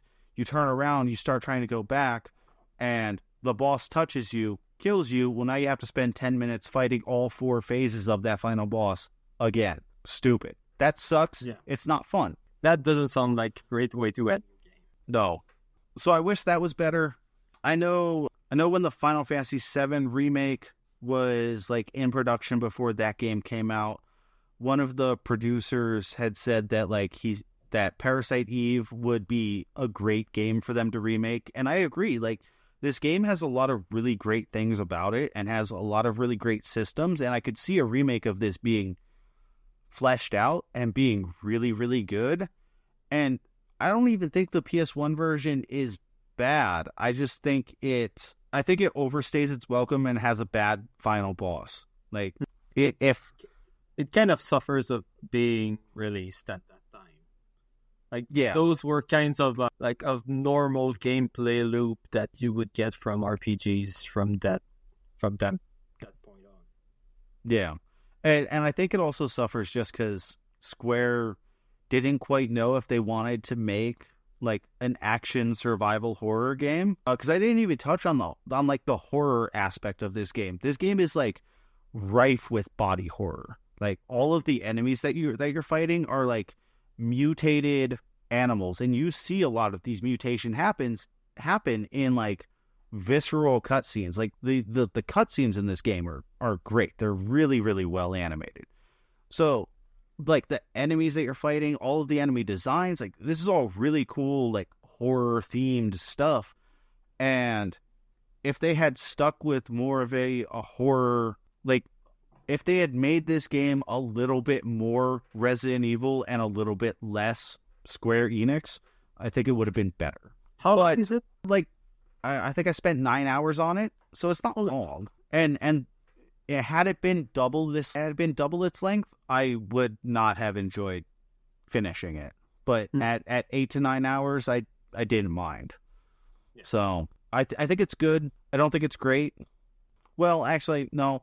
I am going to put it in the A tier. I think it belongs in great games because, like, there's so much good going for it. I think it just kind of falls flat in the, like, last hour, which is bad for your game. Like, you should want the end of your game to be, like, the most exciting part, not the most frustrating and tedious part of your game.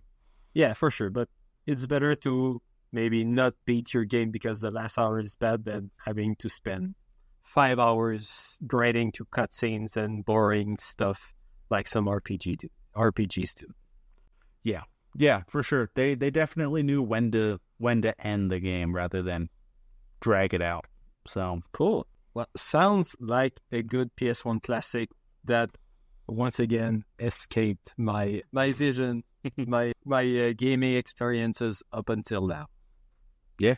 And speaking of experiences that managed to escape my ends in the past 30-something years, I've played for my fellow game Quake during those last 2 weeks because we've talked a bit about the bingo in the Polykill podcast. So we have a set of challenges to do for the year, and we had to play a game from the Quake series because of our friend Guido, which will surely come on the podcast at some point. He loves that game. It's his favorite game of all time. And so I decided to jump in the classic, the first Quake game.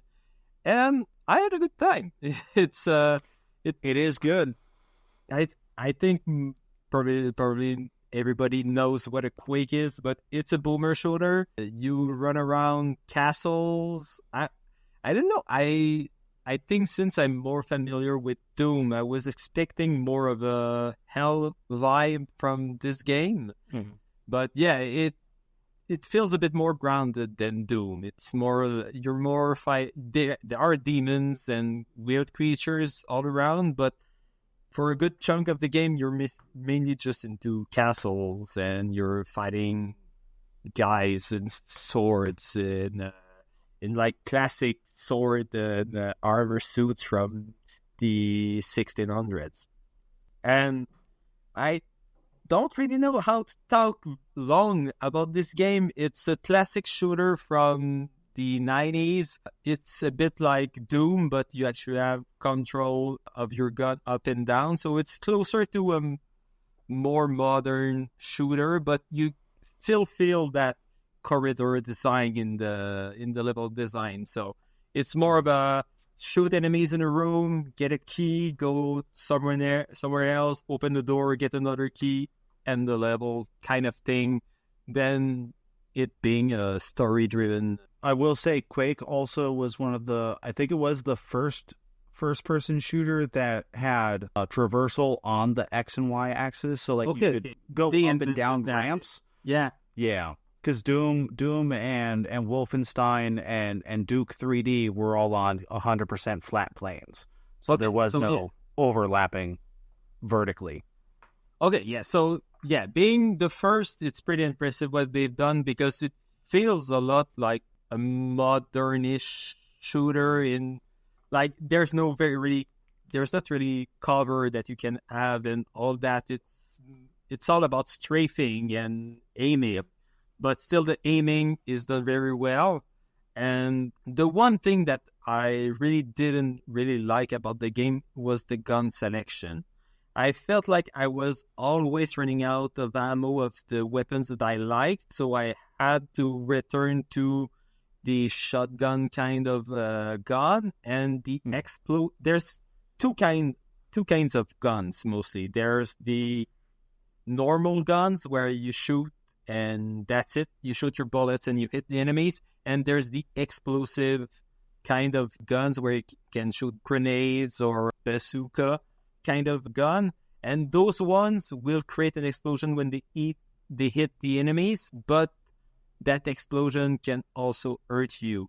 And I felt that this gameplay mechanic wasn't really well done because the explosion felt really huge and the enemies are very aggressive in that game. So the ones that you would like to use your explosive on are almost always in your face. So you cannot use your explosive because then you will die. So the game turns into a game of learning the levels to have a good position, to use your weapons to actually manage to kill the enemies before they swarms you. And it's not as fun as playing Doom and just running around and shooting everything. To me, I played on easy too. I don't know. When I played it on easy also. Because I'm not very good at shooters. So so I actually liked it more than Doom, just because like Doom has this thing where like it wants you to explore the levels and find hidden keys to be able to get through the level to be able to progress, and like I don't like that as much. Like Quake is a lot more straightforward of just like kill the enemies and get to the end of the level. And I like that a little bit more. Like I understand your frustration with like the explosives, but I think I prefer Quake over Doom almost 100%. Yeah, I could see that, but yeah, I've played Doom quite more. Like that was one of the games that we had on our Xbox 360. They re-released Doom everywhere, but that's the versions that I play with my brothers, Doom 1 and Doom 2. So being more familiar with that style of game, I think, Doom, Quake was fun. I struggled a lot.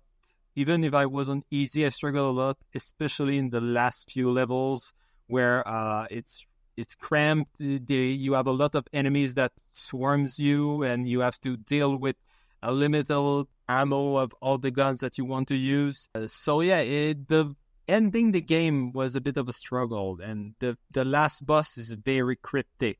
There's not a lot of instructions, and even with saves coming, I didn't know what to do. I had to look it up, and it was like, oh yeah, you have to jump in the portal when the orb is in the boss, otherwise you just cannot finish the game. So I had beaten every enemy. I was at the end of the game, but I just didn't know how to end the game. Yeah, I struggled with that also. I had to look that up as well, because like I think I could have figured that out if I had spent enough time with it, but yeah, same. That's one of the things. I saw the orb go in the boss, but I didn't understand at that time that going through the portal was making you go where the orb was. So when I was stuck after that, I kind of forgot about the orb thing being in the boss, and I didn't try that. But I could have figured that out if I had figured the orb things. Yeah, I think if I had played this game back in 1996 on my, Windows 3 point whatever PC, and and this was one of the 3 games that I had, and I had gotten to that final boss. I think eventually I would have figured out, oh, I teleport to where that orb is, and what happens if I teleport inside the boss? But yeah, I wasn't going to spend the time on... I've got too many games to fucking play. Yeah, being an adult. Being a kid with like some friends trying to finish Quake, I think that would have been a fun experience. Yeah. And to continue my bad luck, I also had a soft luck in that game. There's, from what I've read, there's a bug if you die in a certain section of the game that will make you lose the past runes, because I didn't tell it, but basically Quake is 4 big levels, and at the end of the levels you get runes, and once you've collected the 4 runes you can go beat the last boss. And I just lost my runes. I finished the 4th level and I only had 1 rune in my inventory, and I was like, no, I don't want to replay everything. Do I have to play everything without dying once? What the fuck? What's happening? But yeah, it's a known bug of certain versions of the game, and the one I was playing had the bug. So I just had to enter command in the... I popped up the cheat menu. There's like an old school thing where you can enter commands, and some of the commands will actually pop up some cheats. So there's a cheat to just add the runes back in your inventory, and then you can reload them, the level selection, and you can I didn't really cheat because... Yeah, continue. It's console commands, right? Like, that's what it's normally called. Yeah, exactly. Yeah. So, the only reason I know that is because, like, for a very brief period of time, I played a lot of Oblivion on PC, and you're probably going to want to use console commands every now and then when you're playing Oblivion. Like, that's certainly a Bethesda game, and not exactly the most optimized. So, yeah, I was kind of fucked, but I managed to sort it out. But yeah, I wasn't having a good string of luck with the games in the past 2 days. So all in all, Quake. Since you played it too, I'd be pretty interested to know where you would put it in the tier list. But for me, Quake is a fine. It's I'm not a huge fan of FPSs in general. This one I had fun enough, but even on easy, it was a pretty struggle, and I think if the game had a better selection of weapons, it could have maybe been a great game for me. But as it stands, I would say it's a fine game. I would prefer playing Unreal Tournament or Doom over Quake for a classic FPS experience. Yeah, that's fair. I think Quake was one of my favorite of the like classic boomer shooter style first-person shooters. So I'd put it a tier higher. I'd put it in great games myself. But yeah, I can see putting it in. This is fine. That seems perfectly reasonable. Yeah, it ends up to in preferences at this point. I think the games, they're not the same, but they're pretty similar. That you can easily just be more interested in one style or the other, and that will flip those ranks between great and fine for both Quake and Doom. It's better than Halo. I've never played any Halo game, so I missed on the first Xbox. So yeah, that wasn't my experience. So I didn't take your word for it. I didn't have an original Xbox when it was like the popular console, and earlier this year, I'm gonna try and finish it. I think before the end of the year, but I've been trying to play through Halo 1, and it's not that fun. I'm just gonna like as a single player campaign, it's pretty mediocre. It's a multiplayer game. That's why it's popular. Multiplayer, it was great. I don't know if I should tell the story right now or if I should save it for when I talk about Halo, maybe eventually at some point in the future. But I do have a story about playing Halo multiplayer. Okay. I think save it. We're running pretty long, speaking about all the games, but I'd be interested to hear it. You would have an incentive to actually beat the game so you can tell the story. Yeah. All right. Let's go to hobby time then. Cool.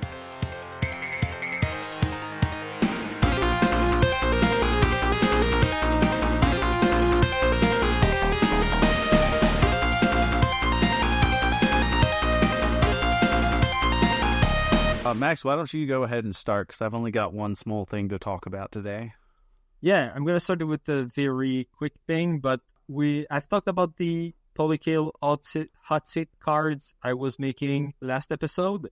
So I was ready to send them to Trav and Steve in the US, and sending stuff from Canada to the US is not as simple as just sending stuff from the Canada to the US. I was thinking of just putting my cards in an envelope and putting it in the mail, but actually I had to buy a special envelope for small items that you want to ship through planes. I had to tell that it was a gift and not a commercial thing. I had to tell the value of the cards, and it was like, it's $1. I printed some stuff on paper and put it in the plastic protector card. Like, what do you want me to say? Like, will the border agent that will see this believe that it's only $1? I was almost stressed of telling the truth at that point. But the lady at the post office was really, really charming. She helped me through it, through everything.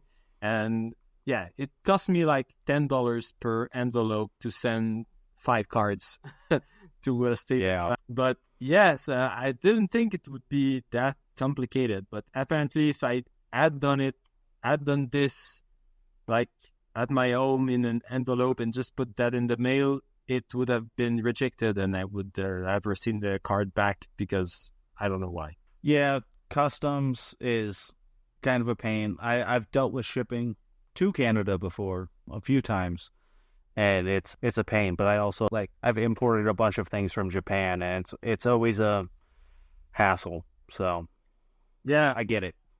When it comes from so far, like Japan, like I can almost understand. Yeah, it's coming from very far away, but Canada and US are so close, and there's so much going on between the two countries. I find it a bit absurd that we have to go through so many hoops just to have friends on the other side of the border. I know, it's crazy. I sent some Warhammer models to one of my friends, and it cost me like $40 to ship them up there. And it's just crazy. It's just Montreal. Like, it's not that far. No, exactly. One day, maybe the whole of America is going to be a bit closer together. But for now, we have to use our money to have friends. Right. So for me, I started working on a model kit of a 1967 Pontiac GTO. And I don't know if you know what that car looks like. No. Go ahead and look it up. So I first got into building scale models, building model cars when I was like 12. Those were some of the first models that I ever worked on was model cars, and I really, really enjoyed building model cars. And so a little while back, I bought another model car because it had been probably 15 years since I had worked on one. And the brand that I bought is without a doubt one of the worst models I've ever seen. So I put it back in the box, and I put it on the shelf, and it's been living on my shelf for about almost 2 years now. And like, I could just throw it away. This thing cost me $15. Like, it's not expensive. But I decided, instead of throwing it away, I want to do something different with it. So I started working on it, and I took a bunch of the parts and I've thrown them in the trash. So I've taken the body and the interior of the car, and I'm going to paint those separately, and I'm going to build a diorama with this model kit. And I'm basically going to turn this car into a rusted out, abandoned, like, just trashed version of one of these cars. And the reason I bought this particular model kit is because, like, I do have some interest in cars. Like, I work on cars as, like, not necessarily a hobby, but it is something that I do from time to time. Like, I work on all of my own vehicles. I don't mind working on cars. So I have, like, interest in cars, and I've like I said, I've built plenty of model cars before, and this particular car, the 67 GTO, is like the dream classic car for me. And this model kit is just fucking terrible. So I'm going to make it the worst, most rusted out piece of shit that I can. And so that's something I'm gonna be working on. I've done some work to it. I don't have any like pictures or anything that I could share right now, but it's something I'm gonna be working on for the next few weeks, making this into like a rusted, like abandoned version of this vehicle. That sounds like a pretty fun transformation. Yeah. And I was looking up the car, and I found a place where it's the Internet Movie Cars database, and they just catalog every car in every movie. And there's a 1966 Pontiac GTO in the Super Mario movie from the 80s. Yep. So that's just a fun fact. I just found that out. That's a fun movie if you've never seen it. It's actually really good. I like that movie. Yeah, I remember watching it when I was a kid, and it ends with like the worst cliffhanger possible, like promising a sequel when they knew the movie wasn't going to be popular. They just were hoping that being a Mario movie, it would somehow be popular and there would be a sequel. But being a dumb kid, seeing that movie, I was so hyped to finally see Super Mario 2 because they told me at the end there was going to be a sequel. But yeah, I was a fool at that point. I believed in it, but now I realize how easily influenceable I was. Yeah. And yeah, for my final hobby time, I think I teased it when I talked about the Slight Chance of Saw Blades a couple episodes ago. That I wanted to make an arcade of that game. And I was saying that my stepfather had a computer that he wasn't using, a Chromebook that I could use. But I talked to him, and yeah, I still moved it around. I'm hopeful I'm going to try to learn it soon. So that's not happening. So I started to look a bit into tablets as used tablets, but I don't know how the Facebook Marketplace thing is in your city, but here I think it's something that's happening in Quebec as a whole, but it feels like everyone putting stuff on Marketplace wants to pay half what they see, but they always put everything so fucking high. Like there's old tablets from like 6 years ago, $100, and I'm like, what? It's like that price I can see on Amazon, and they're mostly new, and you should be selling this like $25. It's something that you're not using, that's been in your closet for 4 years. Why are you asking $100 for a tablet that's being updated in 5 years? So I decided to not go that route either to build my arcade. I was actually giving up the idea of having the screen being a tablet, but at adding like the internal components being the arcade, I was like, I have an old Android, I'll just plug it in the back when I want to use the arcade, and the arcade is just going to be the screen and the joystick and the button. But I discovered something that's called Bliss OS, and basically it's an open source version of Android that you can install on normal PC components. So I started looking into like basic computers on Facebook Marketplace, and I found a guy that doesn't live too far from me that sells like old, I think, work computers. He removed everything, replaced the hard drive with an SSD, and selling that for like $50. And I'm like, yeah, that's perfect. That's the kind of money I want to put in a no computer that will only play one Android game.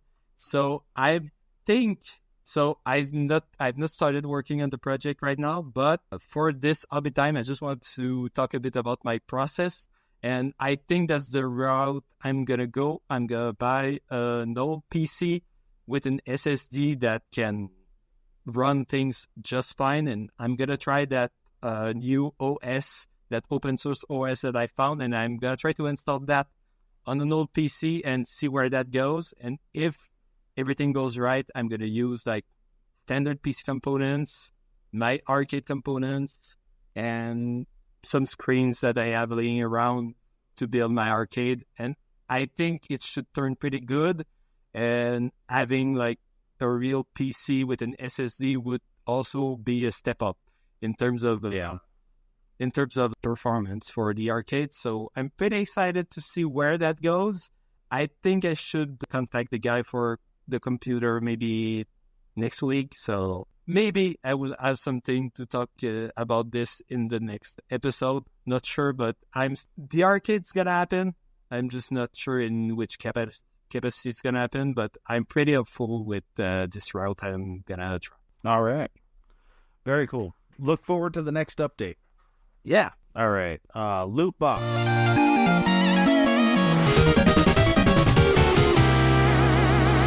So my first loot box, I have a preface to this. Max, did you ever listen to Insane Clown Posse back in the day? No, I have no idea what those words are. Okay. So Insane Clown Posse, it was a fairly popular rap group here in the United States. I don't know how popular they were there in Canada, but they're one of like they got very famous for being independent underground musicians. Like they were publishing their own music.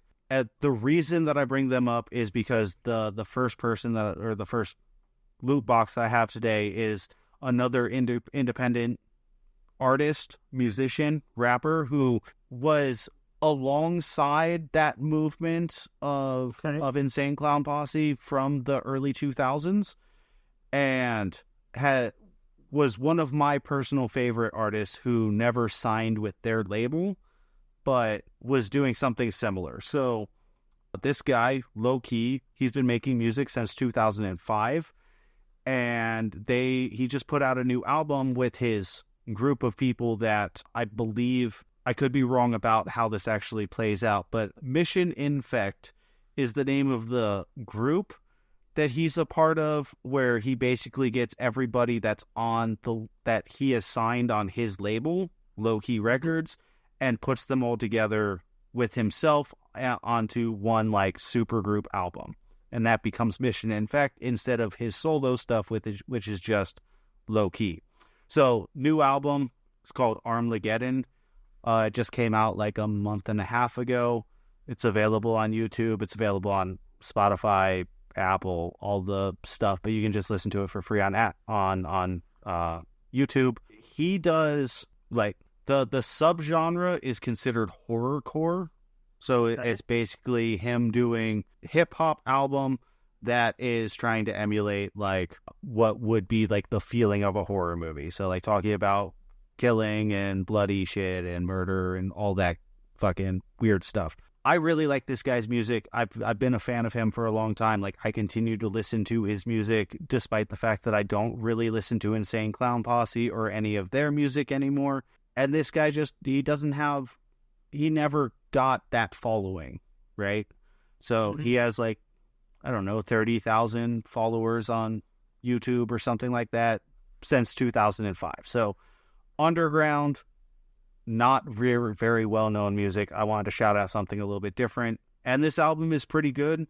I don't think it's his best album that they've put out, but it's not bad. It's a really fun album. It's only 7 songs. So it's like, I don't know, maybe 30 minutes and you can get through the whole album. And it's pretty good. If you're into that kind of thing, check him out. Cool. For sure. I mean, it's a bit late for the Halloween listen. But if you feel a bit nostalgic about Halloween 2024, I think putting that on would be a great idea. Yeah. And then my second loot box is a creator called Uri Tuchman. He is a French machinist, creator. I very much enjoy people on YouTube who just make things and put together videos about making things. This video is... I'm really in a kick of watching those kinds of videos in the past few months. So, yeah. I can understand. This video is called, I Built an Entire Clock Mechanism to Prove This is Possible. And he built the gears of a clock with his symbol, which is a pigeon. He loves pigeons. So he built the primary gear of a clock to be the heads of pigeons instead of teeth, which I thought was really fun. His videos have a very unique sense of humor, and they are in English, but you can tell that English is not his first language. He sounds very French, and he is from France. His videos are great. Yeah, I think I watched one of his videos recently. I'm gonna check this on my main account right here. Oh yeah, I watched his latest video. You can buy this machine, so I built one.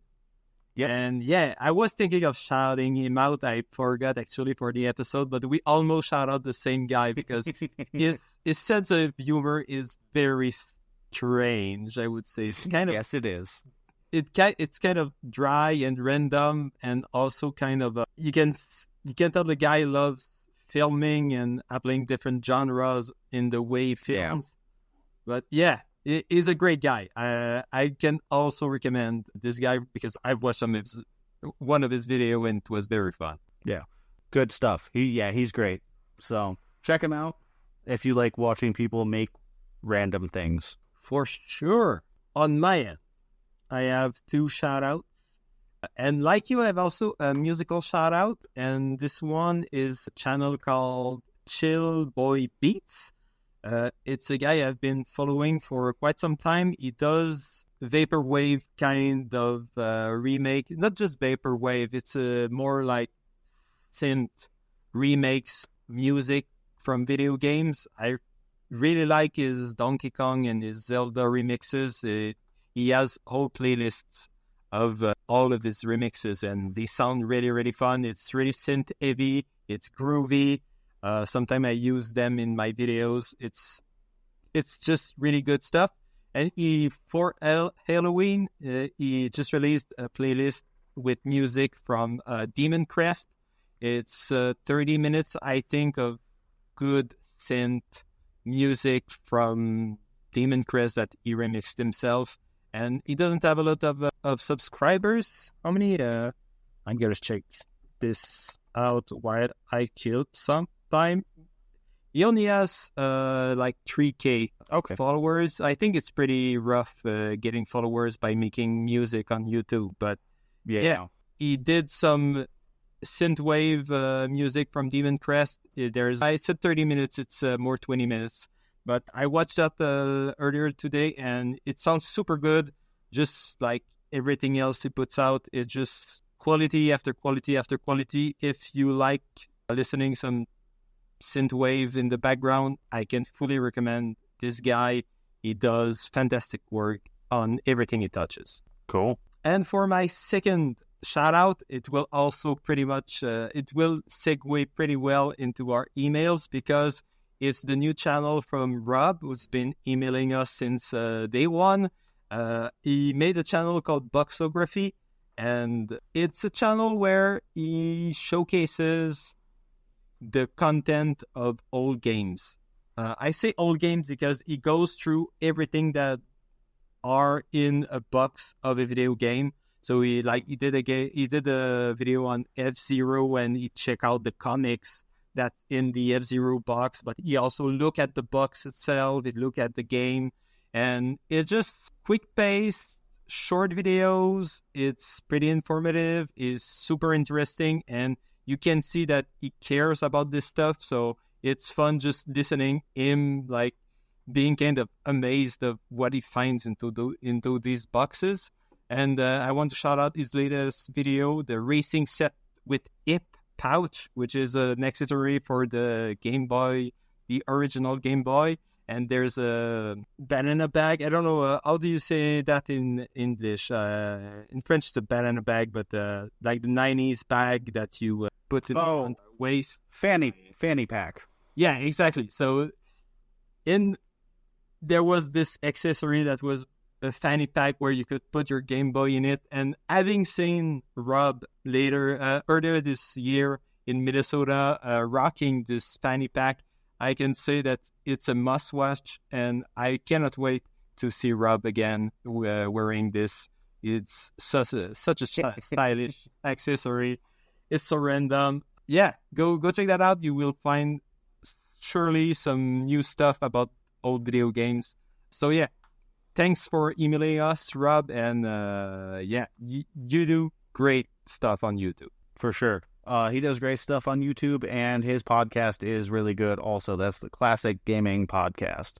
Yeah, for sure. Cool. That brings us into emails.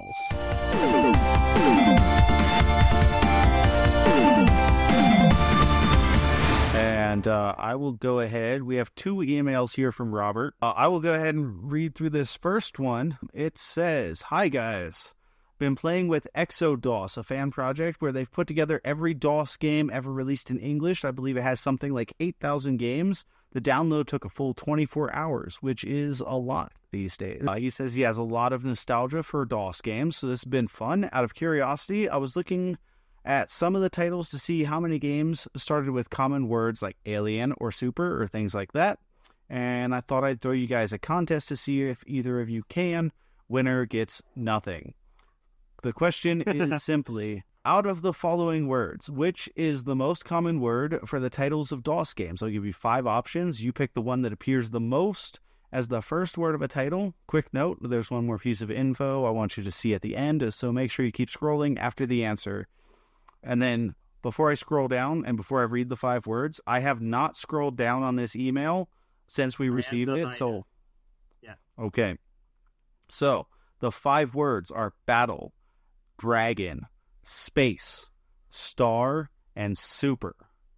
Which of those 5 do you think is the most popular first word of DOS games? I would go with star. I have a feeling, I don't know, something about the 80s and the space feels like it goes right hand in hand. So I would go with star.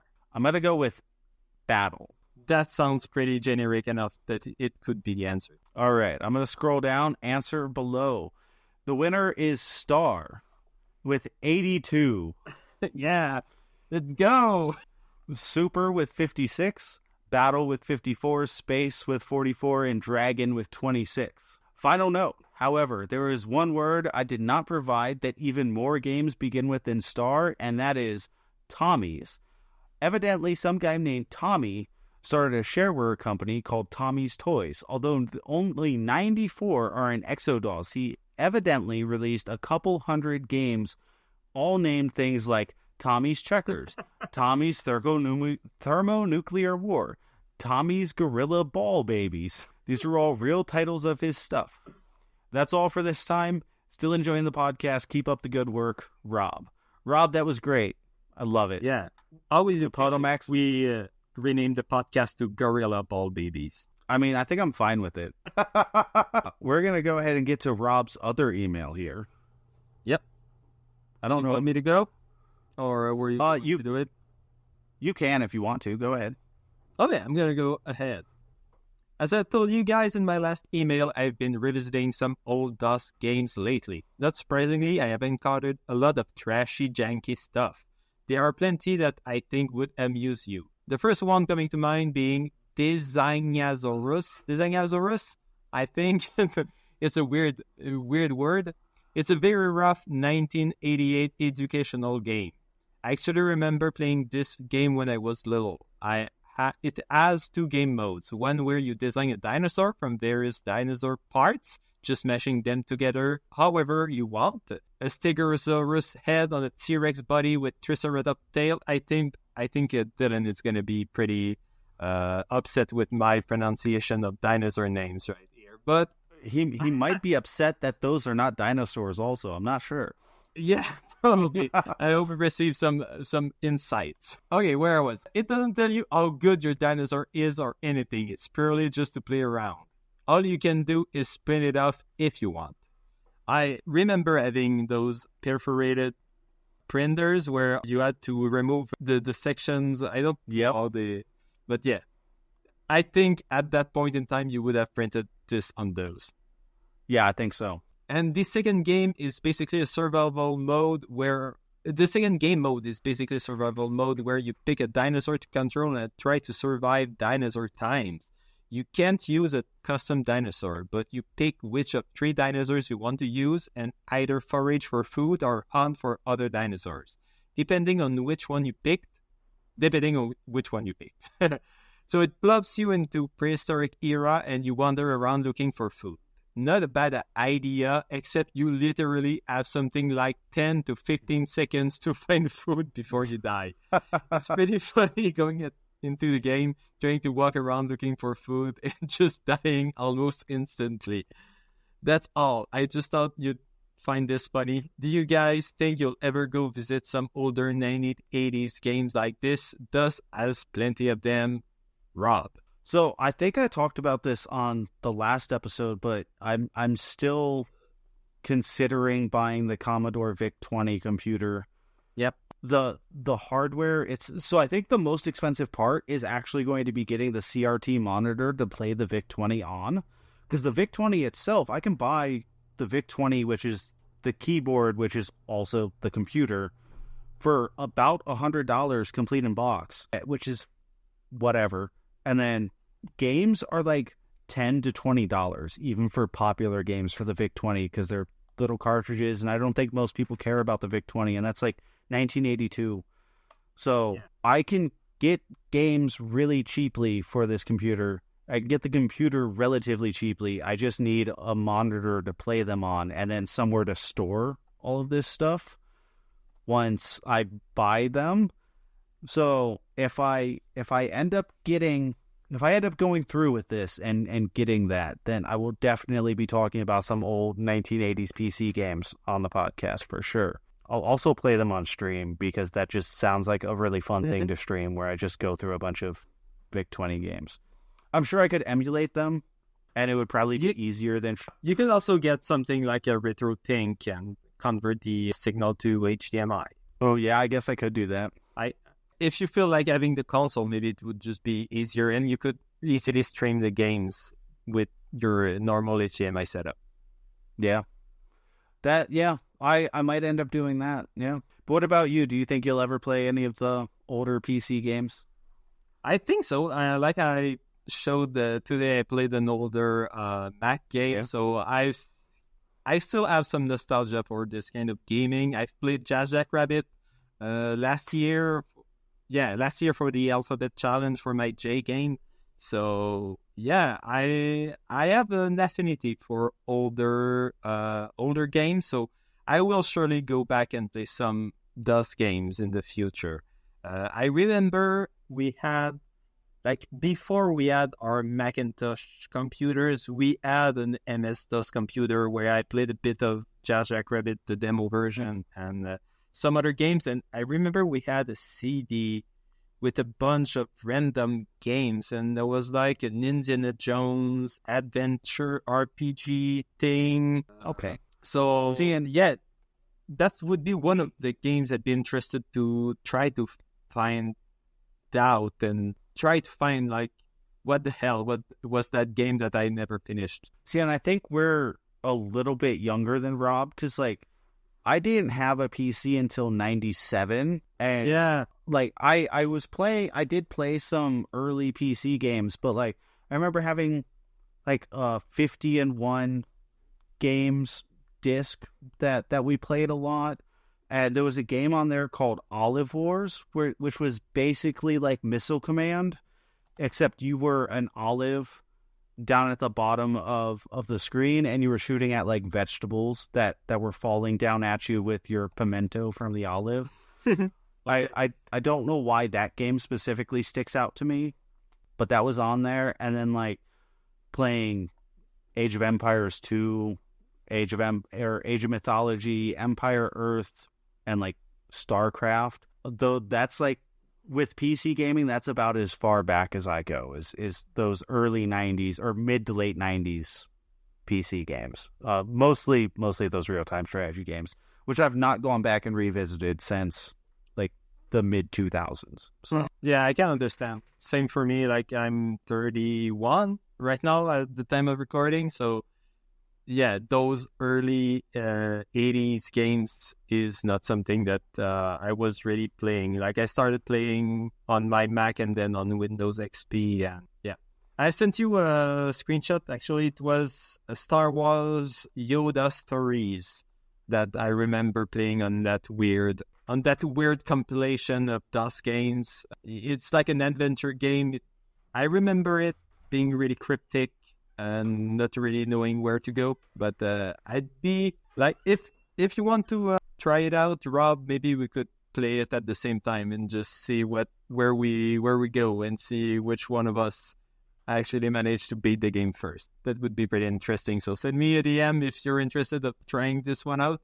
But yeah, we will try some Dust games for sure. I think I played this. This screenshot looks so familiar because I was such a Star Wars fan. I might have played this. I don't know. I'd have to like look into this a little bit more to know for sure if I played this or not. But like I was and still am such a huge Star Wars fan. It would not surprise me if I had found this game somehow at some point in time and just completely forgot about it. I'm gonna check. I think maybe it released on the Game Boy Color. Yeah, it was released on the Game Boy Color, so maybe you've seen that version. Possibly. Well, I had the Star Wars game that was released for Game Boy. I know I had that, but that wasn't the same as the Game Boy Color game because the one that was released for Game Boy, I believe, was the same one that was released for NES. Okay, yeah, that's completely different. Although, maybe I did have this also, because that also looks very familiar, specifically like the life bar down at the bottom.